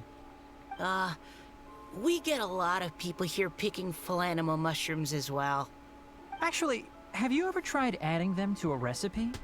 They are quite bland by themselves, but perhaps the taste can be improved if they're cooked together with other ingredients. I've never tried that myself, but now that you mention it, I do want to give it a try. I'm quite curious too. Would you like to pick some together later?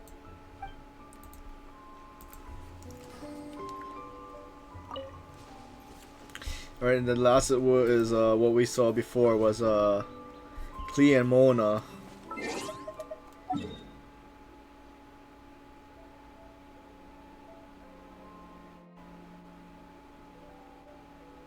See, statue of the Seven. Was it this one?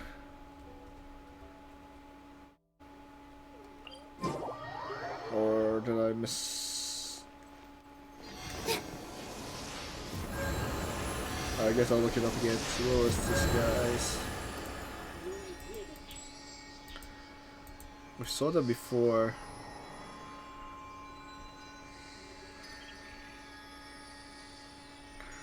Was that the first thing they did?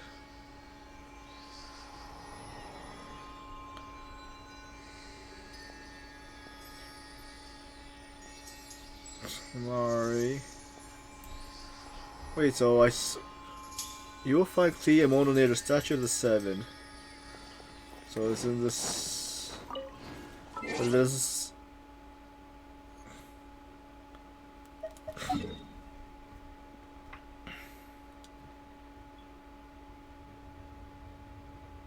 Wait, was it up there? Statue of the Seven.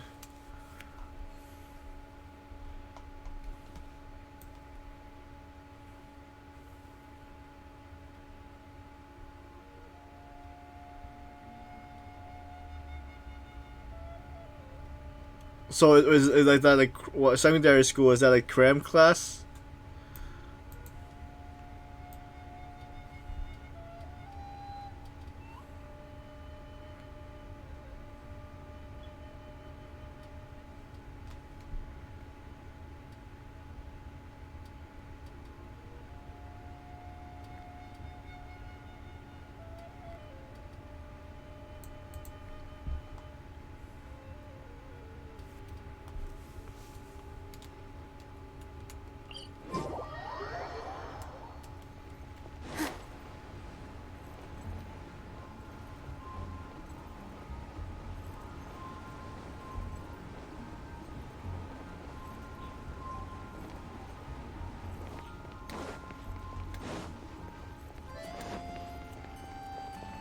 Not sure where. Let's see. I will make my comeback. Oh, that doesn't sound very good.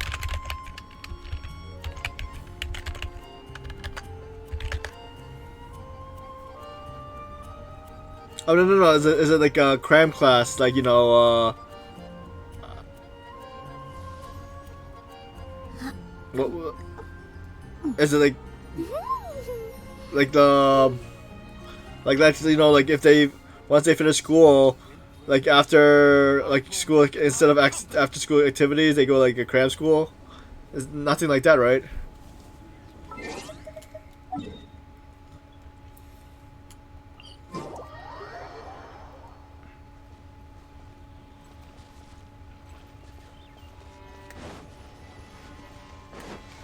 Oh, there they are. Finally. Mona, look! I found a 4-leaf clover. It's so pretty. Do you like it? Huh? Is it for me? Thank you, Klee. Could you also say something nice to Klee? Oh, of course. I've actually gotten really good at this. Oh, Miss Klee, our mighty Spark Knight, you are the flame of hope for all of Mondstadt and the vessel for... Huh? What's a vessel? Oh, no, Klee doesn't seem to really appreciate this kind of praise. Okay then. Klee, you're super adorable and your hat and backpack are the cutest. Did your mom get them for you? Yep. Mom said that she picked them out with Dodoko, and Dodoko really loves this backpack too, which is why Dodoko's always hanging from the side. Mom also said that someone else was also helping her pick out the gifts that day. was the name again? Ah, if Klee remembers correctly, people would call her the Old Hag. Wait, the old hag? Huh. Okay, well, now that you mention it, the old hag does have a fondness for picking out hats. That's all the people in Mondstadt.